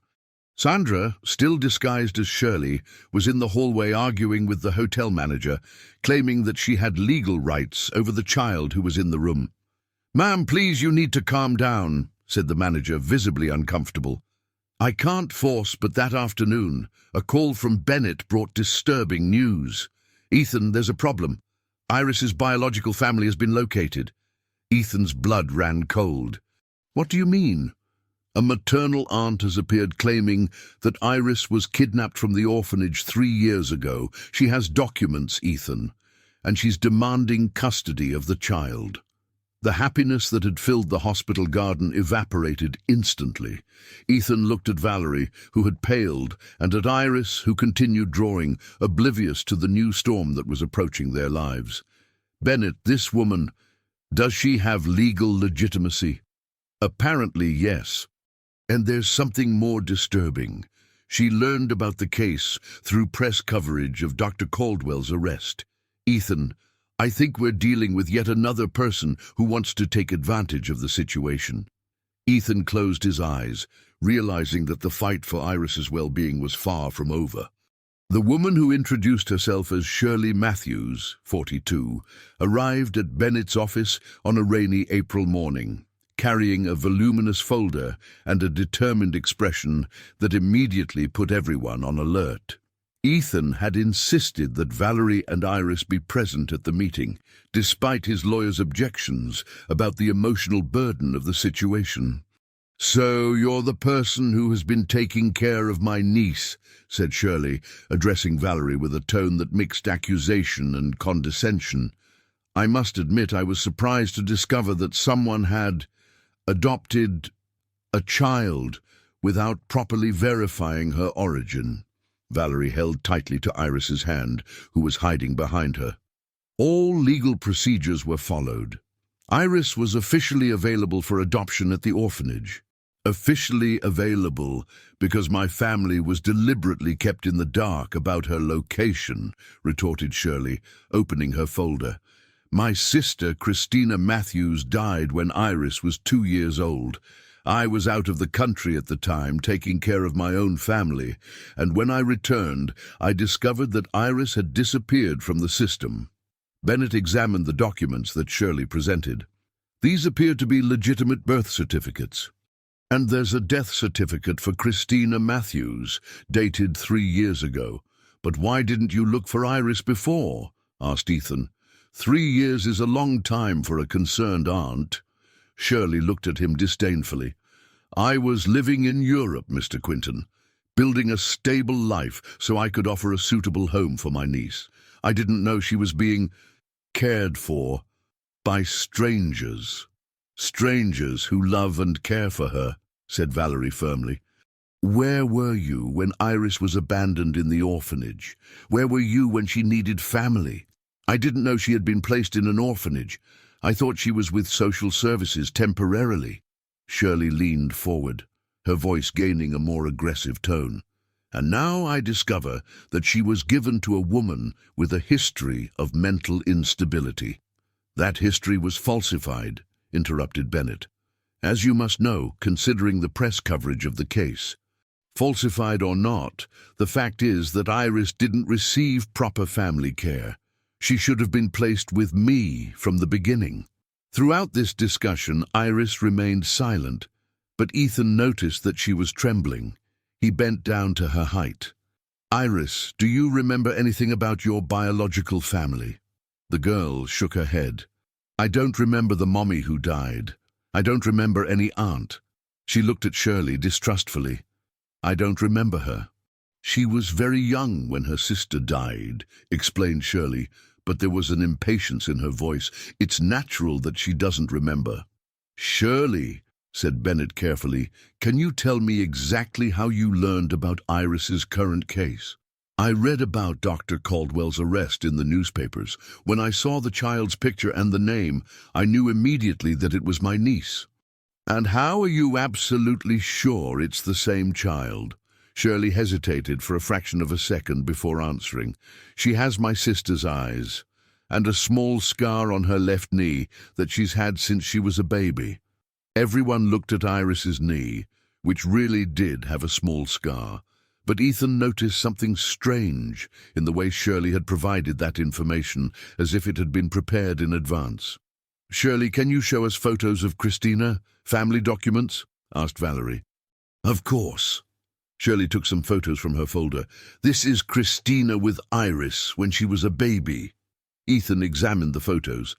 There was a physical resemblance, but the images were of low quality and could be of any woman with a small child. "Are these the only photos you have?" "Unfortunately, yes. Christina wasn't one for taking pictures, and many things were lost after she died." Bennett made notes as he spoke. "Shirley, I'll need to verify all this documentation. Meanwhile, I need to ask, what are your exact intentions regarding Iris?" "I want to take her with me to Seattle, where I live now. I have a suitable house, financial stability, and I can offer her a better life." "Better than what?" asked Valerie, indignant. "Better than being raised by an adoptive mother with mental problems and a businessman who is clearly trying to buy a clean conscience." The accusation left everyone in tense silence. Iris began to cry quietly, clearly disturbed by the hostility in the room. "Enough," said Ethan, standing up. "Iris shouldn't be hearing this. We'll continue this conversation without her present." But Iris clung to Valerie's arm. "Mommy, I don't want to go with her. I don't know her. I want to stay with you and Mr. Ethan." Shirley observed the child's reaction with an expression that Ethan couldn't decipher. "Iris, honey, I know it's confusing now, but I'm real family. Blood of your blood." "Mommy, Valerie is my real family," said Iris with surprising firmness. "She sang to me when I had nightmares. She protected me when I was scared. You weren't there." "Because I didn't know where you were," Shirley insisted, but her voice was getting less patient. At that moment, Carmen arrived at the office. She had been invited by Bennett to give her professional opinion on the situation. "Sorry I'm late," she said, greeting everyone. "Shirley Matthews, I presume?" "Yes." "And you are?" "Carmen Lopez, social worker responsible for Iris's case. Ms. Matthews, can I ask you some questions about your current situation?" "Sure." "You mentioned that you were in Europe. Can you show me immigration records, proof of residence there?" Shirley seemed slightly uncomfortable. Some documents are still being translated. Bureaucratic issues." "I understand." "And your current job?" "I work in business consulting. I have my own company." "Company name?" "Matthews Consulting." "It's a small but stable company." Carmen made notes. "And how do you plan to take care of Iris? She'll need psychological support due to the recent trauma." "Obviously, I'll provide all the necessary support. I have adequate financial resources." "Resources obtained how?" The question caught Shirley off guard. "Through my work, obviously." "Shirley," interrupted Bennett, "I need to be direct with you. Your story has some inconsistencies that need to be clarified before we consider any change in Iris's custody." "What inconsistencies?" "First, you claim to have been in Europe for 3 years, but you don't have adequate documentation to prove it. Second, your company doesn't appear in any official records that we've managed to find. Third, you learned about Iris through the press. But how were you sure it was your niece just from a newspaper photo?" Shirley became visibly agitated. "Are you questioning my word? I'm the child's legitimate family. Legitimate family who abandoned a 2-year-old child in the system for 3 years, said Valerie. Even if your documents are true, that doesn't erase the fact that you weren't here when Iris needed you. I didn't abandon her. I didn't know. You didn't know because you didn't bother to look, said Ethan. And now, coincidentally, you appear right after the case gained notoriety in the press. Carmen addressed Iris, who was still hiding behind Valerie. Iris, would you like to spend some time with Shirley? Get to know her better? No, replied Iris without hesitating. I want to stay with my family. But I'm your family too, insisted Shirley, and for the first time her mask of patience slipped completely. Blood family has legal priority over adoptive ones. Not in this case, said Bennett firmly.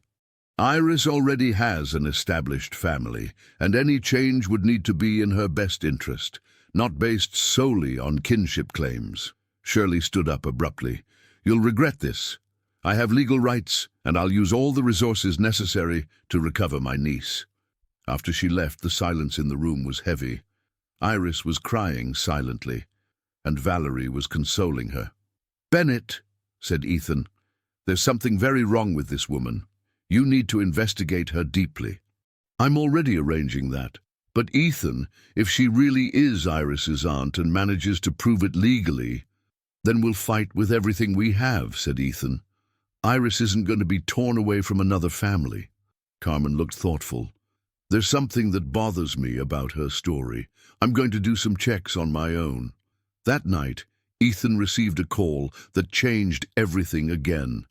It was Officer Miller, the policeman who had helped in the original case. Ethan, you need to know something about this Shirley Matthews. She's not who she says she is. Miller's revelation echoed through the phone like thunder in the silent Idaho night. Ethan held the device tightly, feeling his heart accelerate as he processed the policeman's words. What do you mean by she's not who she says she is? Asked Ethan, waking up completely. Shirley Matthews exists, yes, but the real Shirley Matthews died in a car accident in Portugal 2 years ago. The woman you met today is using her identity. The world seemed to spin around Ethan. Then who is she really? We're still investigating, but there are indications that she's Sandra Morales, a woman with a history of scams involving fraudulent adoption. She specializes in cases that gain notoriety in the media. Adoption scams. She poses as a relative of children in vulnerable situations, especially those under the care of families with financial resources. After getting custody, she basically sells them to irregular adoption networks. Ethan felt a chill that had nothing to do with the nighttime climate. Officer Miller, are you sure about this? I am, and there's more. We managed to track her movements. Sandra arrived in Boise a week ago, right after Iris's story came out in the newspapers. She spent days studying the case before presenting herself as Shirley. We need to tell Bennett immediately. I'm already on my way to his office. Ethan, there's something else you need to know. Sandra doesn't work alone. She has a partner, a man who falsifies documents and creates fake identities for her. The call ended, leaving Ethan in a state of total alert. He immediately called Valerie, who was in the temporary apartment that he had rented for them near the hospital. Valerie, you need to get Iris out of there now, he said without preamble. What happened? Shirley isn't who she says she is. She's a scammer who specializes in kidnapping children. Officer Miller is coming with more details. There was silence on the other end of the line. Then Valerie said with a firm voice, We're leaving now. We're going to your house. No, it's too predictable. Go to the Riverside Hotel in the historic downtown. Ask for a room in the name of Silva. I'll call to make the reservation. As Ethan dressed quickly, his mind worked in overdrive. If Sandra really was a criminal specializing in fraudulent adoption, that meant that Iris was in real danger. She didn't just want the child for family reasons. She wanted to sell her. At Bennett's office, an hour later, an emergency meeting was underway. Officer Miller had brought a folder with information about Sandra Morales, and what they discovered was more frightening than they imagined. Sandra is 38 years old and has an extensive criminal record, explained Officer Miller, spreading photos and documents on the table. She started with small financial scams, but in the last 5 years she's specialized in cases involving children. How exactly does her scheme work? Asked Bennett. She identifies cases of children in vulnerable situations that gain media attention, especially those under the care of wealthy families. Then she creates a fake identity of a close relative, gets custody through forged documentation, and sells the child to irregular adoption networks. Ethan felt sick. How many children has she already? At least 7 that we've managed to document. Probably more. Carmen, who had arrived shortly after being called, examined the photos of Sandra. She's very good at creating convincing personas. She studied the Matthews family history carefully before presenting herself as Shirley. But she made mistakes, observed Bennett. The inconsistencies in the documentation, the lack of specific knowledge about the supposed sister. Because normally she doesn't need to sustain the charade for long, explained Officer Miller. She gets custody, moves the child to another state, and disappears before anyone can investigate deeply. At that moment, Ethan's phone rang. It was Valerie, and her voice was filled with panic. "Ethan, she's here! Sandra is at the hotel. She saw us arriving and is demanding that I hand Iris over to her. Where are you exactly?" "In the room, but she's in the hallway banging on the door. She says she has a court order." "Do not open the door under any circumstances. We're going there."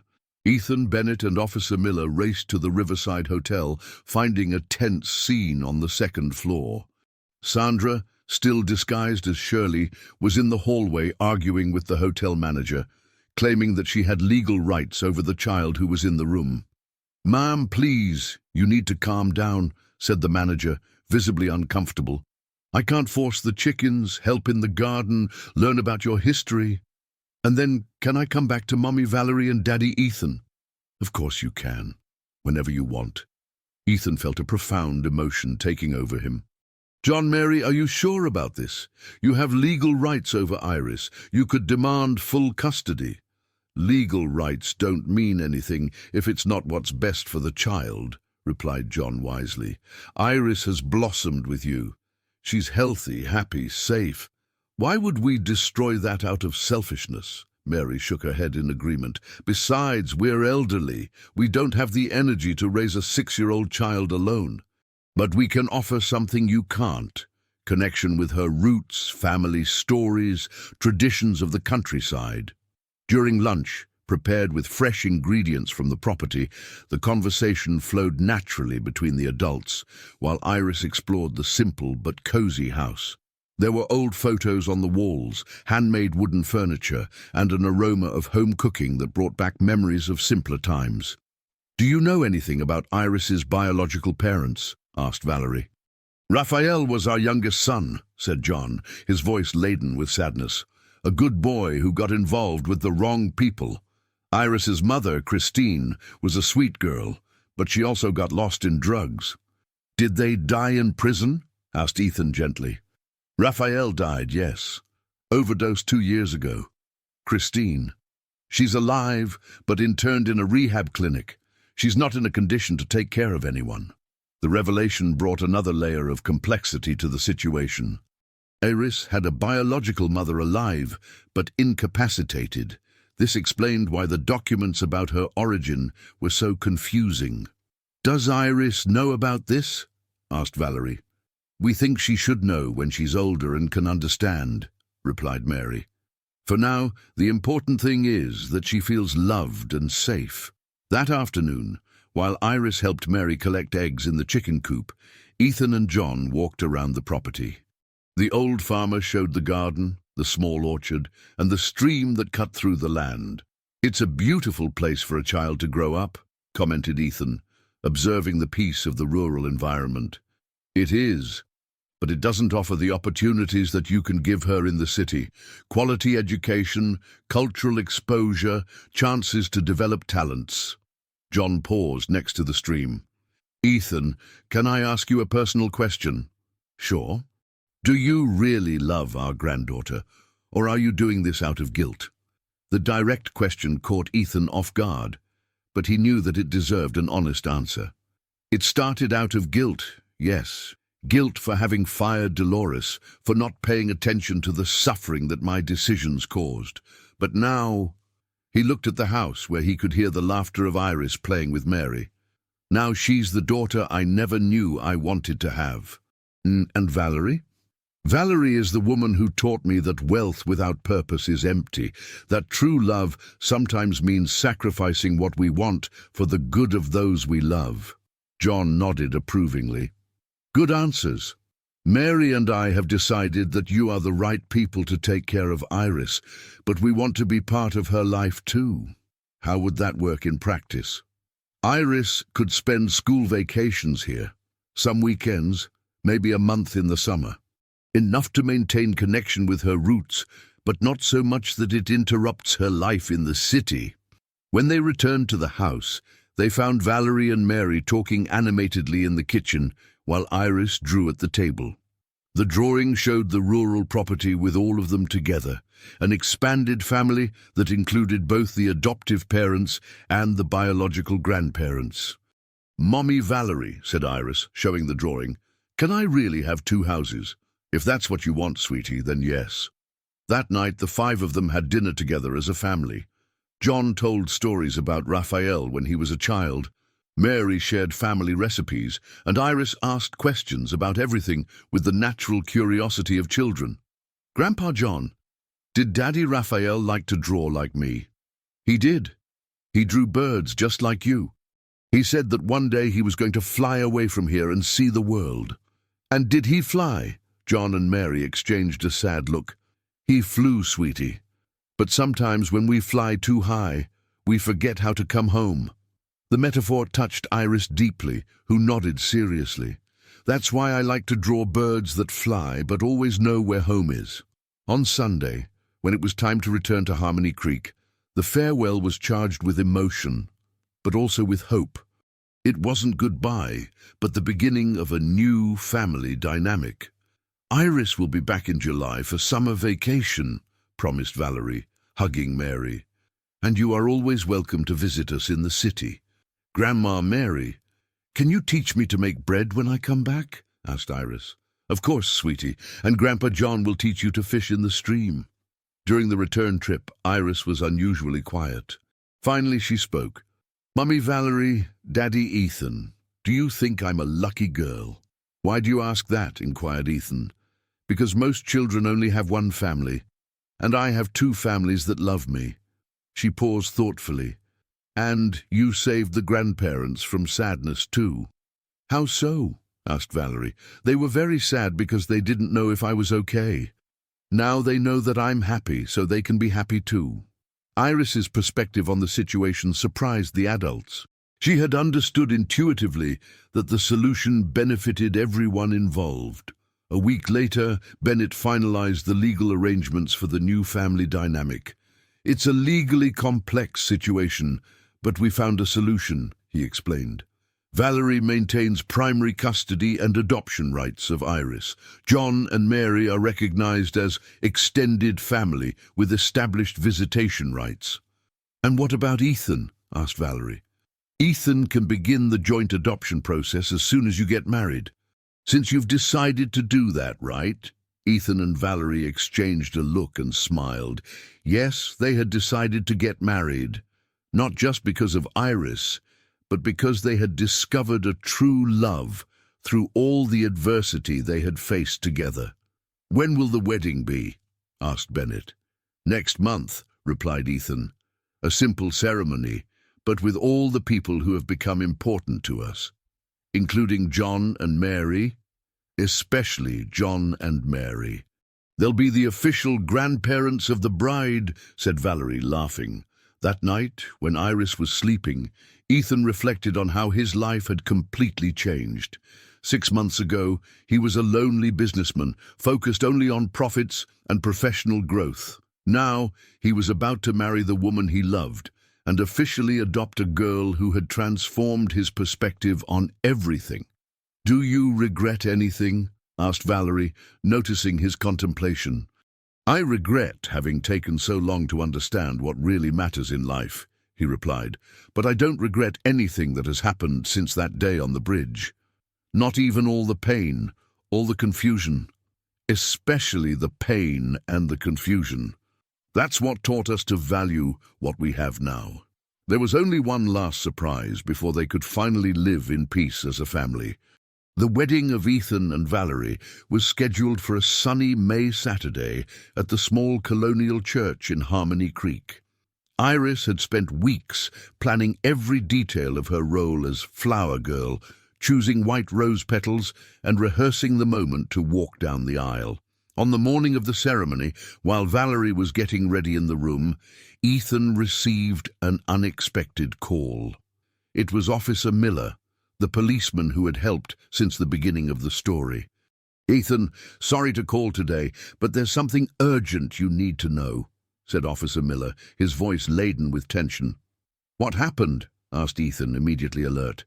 "Christine Santos, Iris's biological mother, left the rehab clinic yesterday. She's been clean for 6 months and she wants to see her daughter." The world seemed to stop around Ethan. Today, the day of his wedding, yet another twist threatened the stability they had built. "Where is she now?"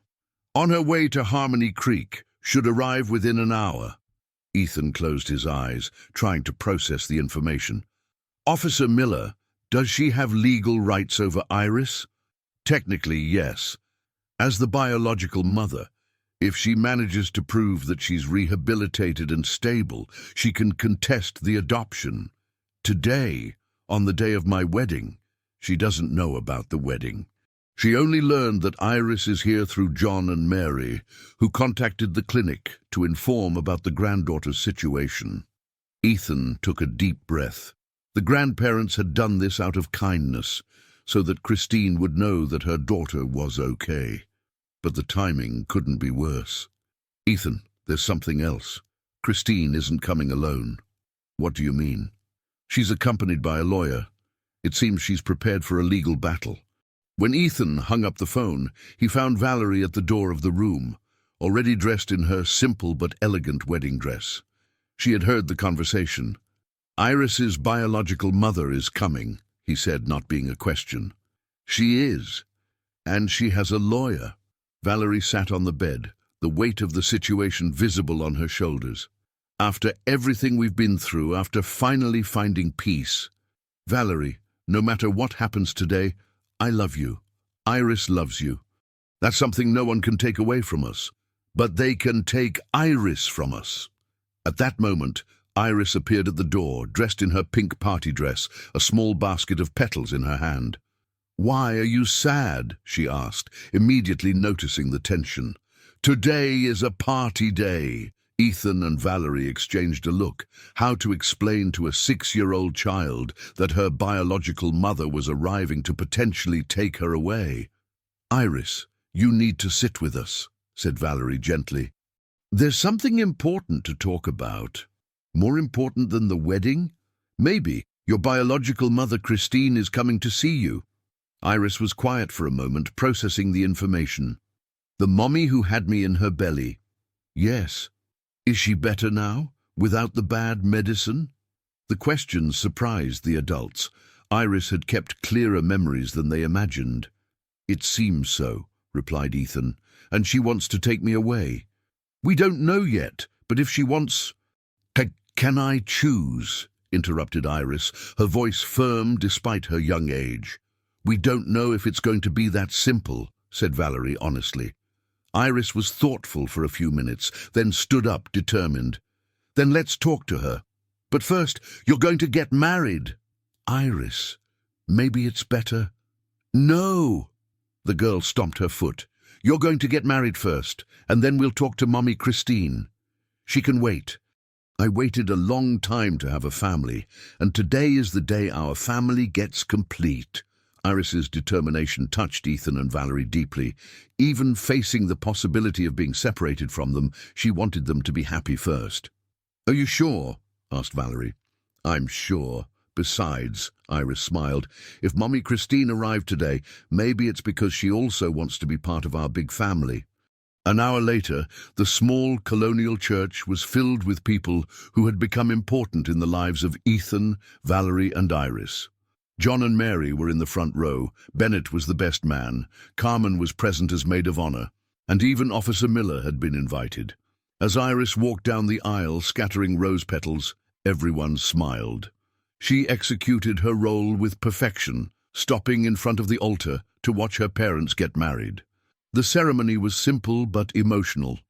When the priest asked if Ethan accepted Valerie as his wife, his answer echoed through the church. "I do, and I promise to love not only her, but the family we built together." When it was Valerie's turn, she said, "I do, and I promise that our family will always be a place of love and acceptance, where everyone is welcome." Iris applauded enthusiastically when they kissed, and for a moment everyone forgot about the tension that awaited them. But when they left the church, Christine was waiting on the sidewalk. Ethan recognized her immediately from the photos they had seen. She was a thin woman, about 28 years old, with brown hair and a cautious look. She was accompanied by a man in a suit, who clearly was her lawyer. "Iris," said Christine, her voice trembling. "My girl?" Iris stopped in the middle of the church steps, looking at the woman who had brought her into the world. There was no immediate recognition, but there was also no fear. "Are you Mommy Christine?" she asked. "I am. Your mother." Christine began to cry. "I'm so sorry it took me so long to find you. I'm so sorry for everything." "Are you better now?" I'm clean. I work. I have a small house. I can take care of you now." Iris looked at Ethan and Valerie, then at Christine. "Mommy Christine, can I ask you a question?" "Of course. Where were you when I needed you?" The direct question, made with the honesty of a child, hit Christine like a stab wound. I was sick, very sick. I couldn't take care of myself either." "And now you want to take care of me?" "I want to, more than anything in the world." Iris was quiet for a moment, then did something that no one expected. She went down the steps and approached Christine. "Mommy Christine, I have a family now, a family that loves me and takes care of me. But you can also be part of our family if you want." Christine looked confused. "What do you mean? Just like Grandpa John and Grandma Mary. You can be my blood mother, but Mommy Valerie is my heart mother. Why can't we all be mothers together?" Christine's lawyer whispered something to her, clearly not expecting this proposal. He had prepared for a legal battle, not a family negotiation. "Iris," said Christine, kneeling in front of her daughter, "do you forgive me for not taking care of you when you were little?" "I forgive you, Mommy Christine, but you have to promise that you'll never use the bad medicine again." I promise with all my soul." At that moment, Valerie approached. "Christine, would you like to have lunch with us? Get to know better the life that Iris has now." Christine looked at her lawyer, who shook his head negatively. But she ignored the legal advice and replied, "I would love to." The lawyer stepped away, clearly frustrated by not having a battle to fight. But Christine remained, for the first time in years, putting her daughter's well-being above her own interests. During the wedding lunch, a new family dynamic began to form. Christine met John and Mary, who received her with kindness but caution. She heard about Iris's school, about her drawings, about how she had blossomed in recent months. "She's a special girl," said Christine to Valerie. "You've done a wonderful job with her. She was already special when she came to us. She just needed love and stability, things I couldn't give at the time. But you can give now, as part of her family." When the day ended, Christine hadn't taken Iris away. Instead, she had gained a new perspective on what it meant to be a mother. Sometimes loving means sharing, not possessing. "Can I see Iris on weekends?" she asked Ethan and Valerie. "I want to get to know the girl she has become." "Of course," replied Ethan. "Family is about love, not about exclusivity." That night, when Iris went to sleep, she made a final observation that summarized the day perfectly. "Now I have a giant family. Mommy Valerie, Daddy Ethan, Grandpa John, Grandma Mary, and Mommy Christine. I'm the luckiest girl in the world." But there was still one last surprise awaiting them all. 6 months after the wedding, life had found a harmonious rhythm that no one could have imagined at the beginning of this journey.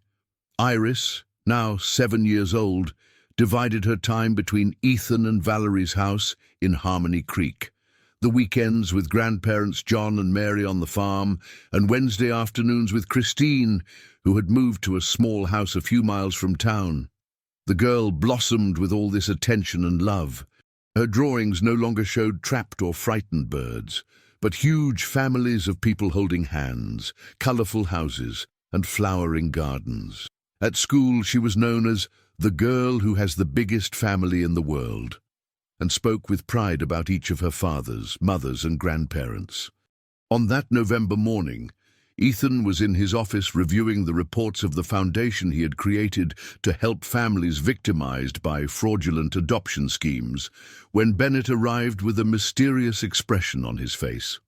"Ethan, I need to talk to you about something very important," said the lawyer, closing the door behind him. "What's wrong? Problems with the foundation?" "No, it's about Iris.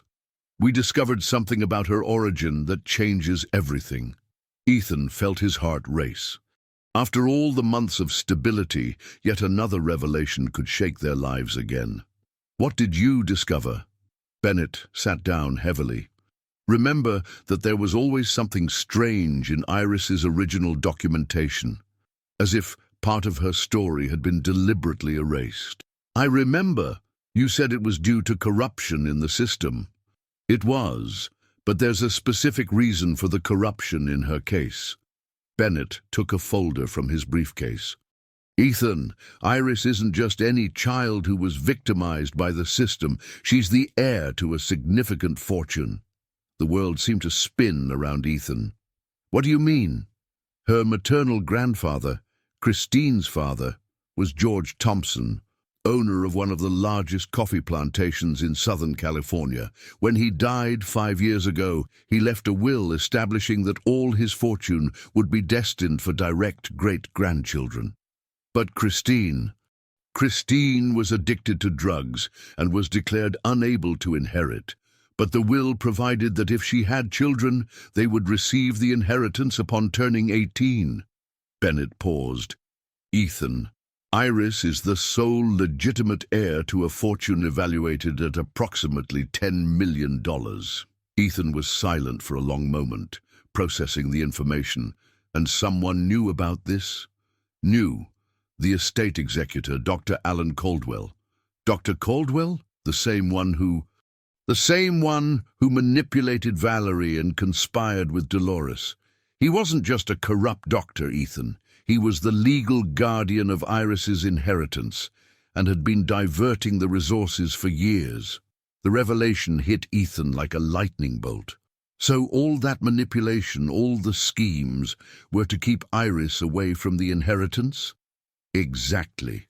As long as she was lost in the system, being passed from one person to another. Dr. Caldwell continued to manage her fortune for his own benefit. "My God," murmured Ethan. "And now, what does this mean?" "It means that Iris is financially independent. More than that, she's rich enough to never need to worry about money in life." That afternoon, Ethan, Valerie, Christine, John, and Mary gathered at the Colonial House in Harmony Creek to discuss the revelation. Iris played in the yard, oblivious to the conversation that was determining her financial future. $10 million, repeated Valerie, still incredulous. "Our daughter is a millionaire." "Not just a millionaire," corrected Bennett. "A multi-millionaire. And with the coffee plantation still producing, the fortune continues to grow." Christine was visibly shaken. "My father, he never told me about the will. He just said I was a disappointment, that I had destroyed the family." "He didn't tell you because he hoped you would recover," explained Bennett gently. "The original will left everything to you, but it was changed when your situation deteriorated. He wanted to protect the inheritance for your descendants." John shook his head, impressed. "So our granddaughter will never need to worry about money." "The question is," said Ethan thoughtfully, "how are we going to tell her this, and how are we going to ensure that the money is used properly?" "We can establish a trust fund," suggested Bennett. "Iris receives the inheritance officially at 18, but until then, you can manage the resources for her education, health, and well-being." "And what do we do with Dr. Caldwell?" asked Valerie. He needs to return what he stole. We're already working on that. With the new evidence, he may get a much longer sentence. That night, after the others had left, Ethan and Valerie talked about how to approach the matter with Iris. "She's too young to completely understand what it means to have so much money," said Valerie. "Maybe it's better that way. She can grow up normally, without the pressure of knowing she's rich. But eventually we'll have to tell her, when the time is right, when she's mature enough to understand responsibility." The next day, they decided to tell Iris a simplified version. They explained that her great-grandfather had left money for her, enough to ensure that she always had everything she needed. "Does that mean I can buy all the crayons in the world?" she asked, with the typical innocence of a 7-year-old child. "It means you'll never need to worry about having crayons," replied Ethan, laughing. "And can I help other children too?" The question touched the adults deeply. Even at 7 years old, Iris was already thinking about using resources to help others. "You can when you're older," said Valerie. "You can help many children." A month later, in a simple ceremony at the Harmony Creek courthouse, Ethan formalized the adoption of Iris. Everyone was present: Valerie, Christine, John, Mary, Bennett, Carmen, and even Officer Miller. "Iris Santos Quinton," said the judge. "Now you officially have 3 last names.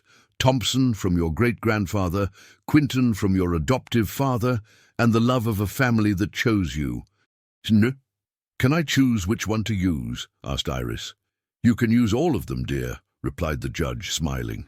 That night, while Iris slept in her room, the same one that had been improvised on the first day, but now completely decorated with her drawings and toys, Ethan and Valerie reflected on the extraordinary journey they had lived.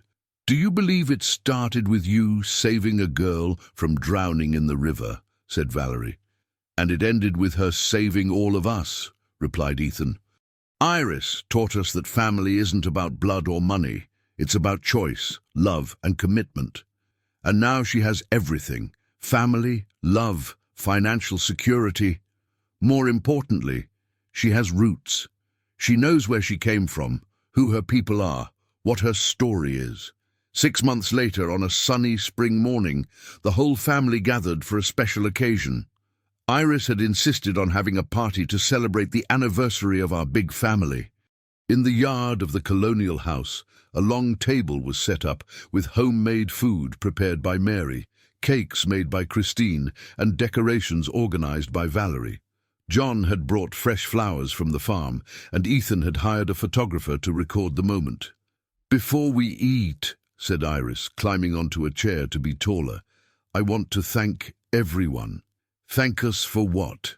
asked Christine. "For teaching me that a girl can have as many people as she wants in her family. For showing me that love doesn't end when it's divided, but grows." Iris looked at each person present.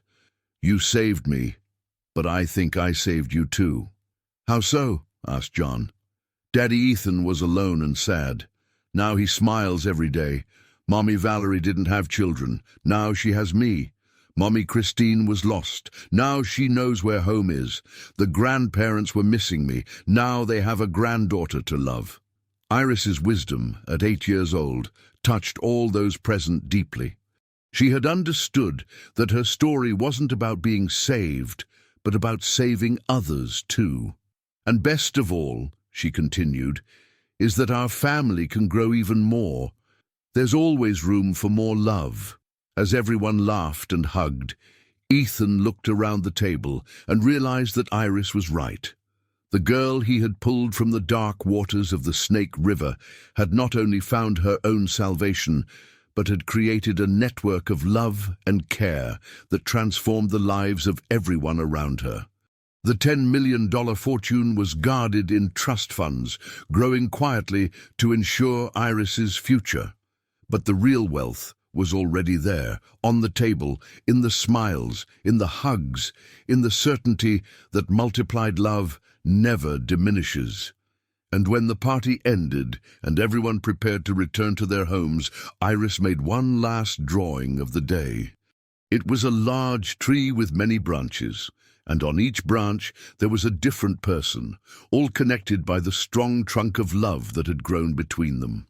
"This is our family tree," she explained to Ethan. "No matter how many people arrive, there are always more branches to grow." Looking at that drawing, Ethan knew that Iris had understood the most important lesson of all, that family isn't something we find by chance, but something we build with choice, patience, and unconditional love. And so, the girl who began her story being thrown from a bridge ended up creating bridges between hearts that had not previously known each other, proving that sometimes the greatest blessings come disguised as the greatest adversities.